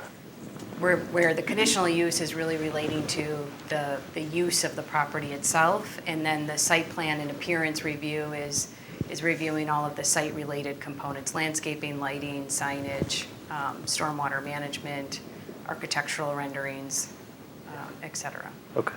Parking. And the reason I ask, I had taken some notes over the last couple of weeks, and I kind of had read early on, I thought early on when I read about save a restaurant on the lake at the same time couple it with senior living, it makes a lot of sense. That's changed a lot, right? Based on some feedback, you've changed your plan. And I come back, and maybe it's the business guy in me, and I know it's not our responsibility to worry about business plans, but when you look at the property value that it's going to cost and the tear down, and you just thumbnail a business model here, I do think the city has some responsibility that you don't want to have an orphan situation 2 years from now, right? And so, you want to comment at all about from a business guy perspective, the economics don't work from my limited knowledge. Do you want to make any comments about that? Because it's a huge financial nut that you're signing up for with a limited revenue upside. Yeah, I've definitely worked the budget numbers, and they work pretty well. So they work long term, and there's, like I mentioned before, there's a need for this type of setting. There's just nothing around like it. People will pay a little bit more to live on the lake, and they are already. They're buying premium houses, and they're adding huge additions to them, and they're paying higher. Everything's more, and they pay for it because they want to be on the lake. They want those views. They want the access. They want to enjoy it, the nature of it, and that's what I'm presenting. And so financially, it does work out. You're proposing a 42,000 square foot facility, and when I can't help but look at a few months back how the Weisgerbers came here, and we looked at the 3 residential lots there, and you just do the simple math on that, and you say, okay, what would it take if we put 42,000 square feet between 3 lots? I don't know of many 14,000 plus square foot homes on the lake. And so I look at impact aesthetically that way. Do you feel that your current presentation doesn't compromise the current settings of the neighborhood? Absolutely. As I mentioned before, the setbacks are 3 times what you'd see in a normal property. Your setbacks on the other properties are 15 feet. We're having a setback of 37 to 52 feet between the properties, so you're substantially increasing the green space between what we have and their property line. But just to interject, my question was square footage on the acreage, not the setbacks. Yeah, we meet the code. It's a huge property, And that's what I'm trying to say. We're meeting the floor area ratio calculation. The city has limitations on how big a property you can build on the lot, depending on how big your lot is. And it's such a huge property that we meet that, you know. But the question was, is it fitting? Remember I said, it'd be like saying a 14,000 square foot home on a single lot. Yeah. I drove there today. I had the day off. I even went in a parking lot just to familiarize myself a little better. And I can't tell square footage perfectly from the outside, but I didn't see many houses that size in that immediate area. So I'm just, the point I'm asking is fit for the area. That's Yeah. all I'm asking. So there's a couple things. Number one, there are some very large houses on that lake, and their houses are right up against the road, right up against the lake, you know, and you can see them clear as day, and there's not much landscaping there. This house is set way, this facility is bigger, yeah, but it's set way back. So your perception is that it's gonna be a very similar size, because it's further back. And then when you look at the lakeside, there's so many houses that are clustered together. You know, when you're out in the lake, because they're so close together, you don't know where one starts and one stops. They're all, you know, so when you're looking at that, you're looking at essentially a huge conglomerate of homes. And so it's not going to be any different when you're looking at what we're trying to propose. And I'm sincere in that. I'm out there all the time. Okay, I have a statement to say. Do you think that you could compete with one that's been proposed in the city already? Compete how? Because of the location. In my neighborhood, I live right on the other side of the freeway, right off of Highway C. MSI has been here and has proposed building an assisted living that would face Lapham Peak. It would also have a 24-hour-a-day small hospital. That's a lot of competition. It's close to the hospitals, close to fire and rescue, close to everything. Where you are, I feel that you're at a great disadvantage because you're not close to you're not on a main artery where this is, and you're not close to hospitals, you're not close to a lot of businesses. You're in a very residential area. But the main artery, Highway 83, runs right past it. No, you're down the slope, down the curve, and that's where you are. Yeah. This is right off the on side. the corner of everything. And I feel that the location that you have chosen puts you at a great disadvantage when it comes to people looking at and that's what I look for. I look for how close the hospitals are, how close the schools are, how close shopping is. Those Well, I are don't- important things to people. I appreciate that. Yeah. I think a lot of our residents want to see nature, want to be close to nature, and their Well, families they do will as over here well. too. Well, I appreciate that, Yeah. but to answer your question, I do feel like I would have the upper hand as far as location goes, just because you're on the lake and you do get the access. And The beautiful lake is a views. plus, but I think with the elderly, I know when I put my mother in a home, I had to look at what medical facilities were around her, because the incidence of her having something happen is very highly likely, and every second counts. That's why I'm saying I can't understand why you're putting yourself at such a disadvantage, that you're so far away from everything. Okay, everyone, I'm apologizing, but we're going to have to pause. We're almost out of time on running out of space on the DVD, and then we won't have a permanent record of this, so we're going to have to pause for just a few minutes while we change the DVD and restart it, okay? So apologize for the issue. Mike, can you stop recording and change the DVD out, please? Am I wrong? Cameraman says take Oh, a break. I've been here before when it's happened, yeah. Okay. I mean, it's not our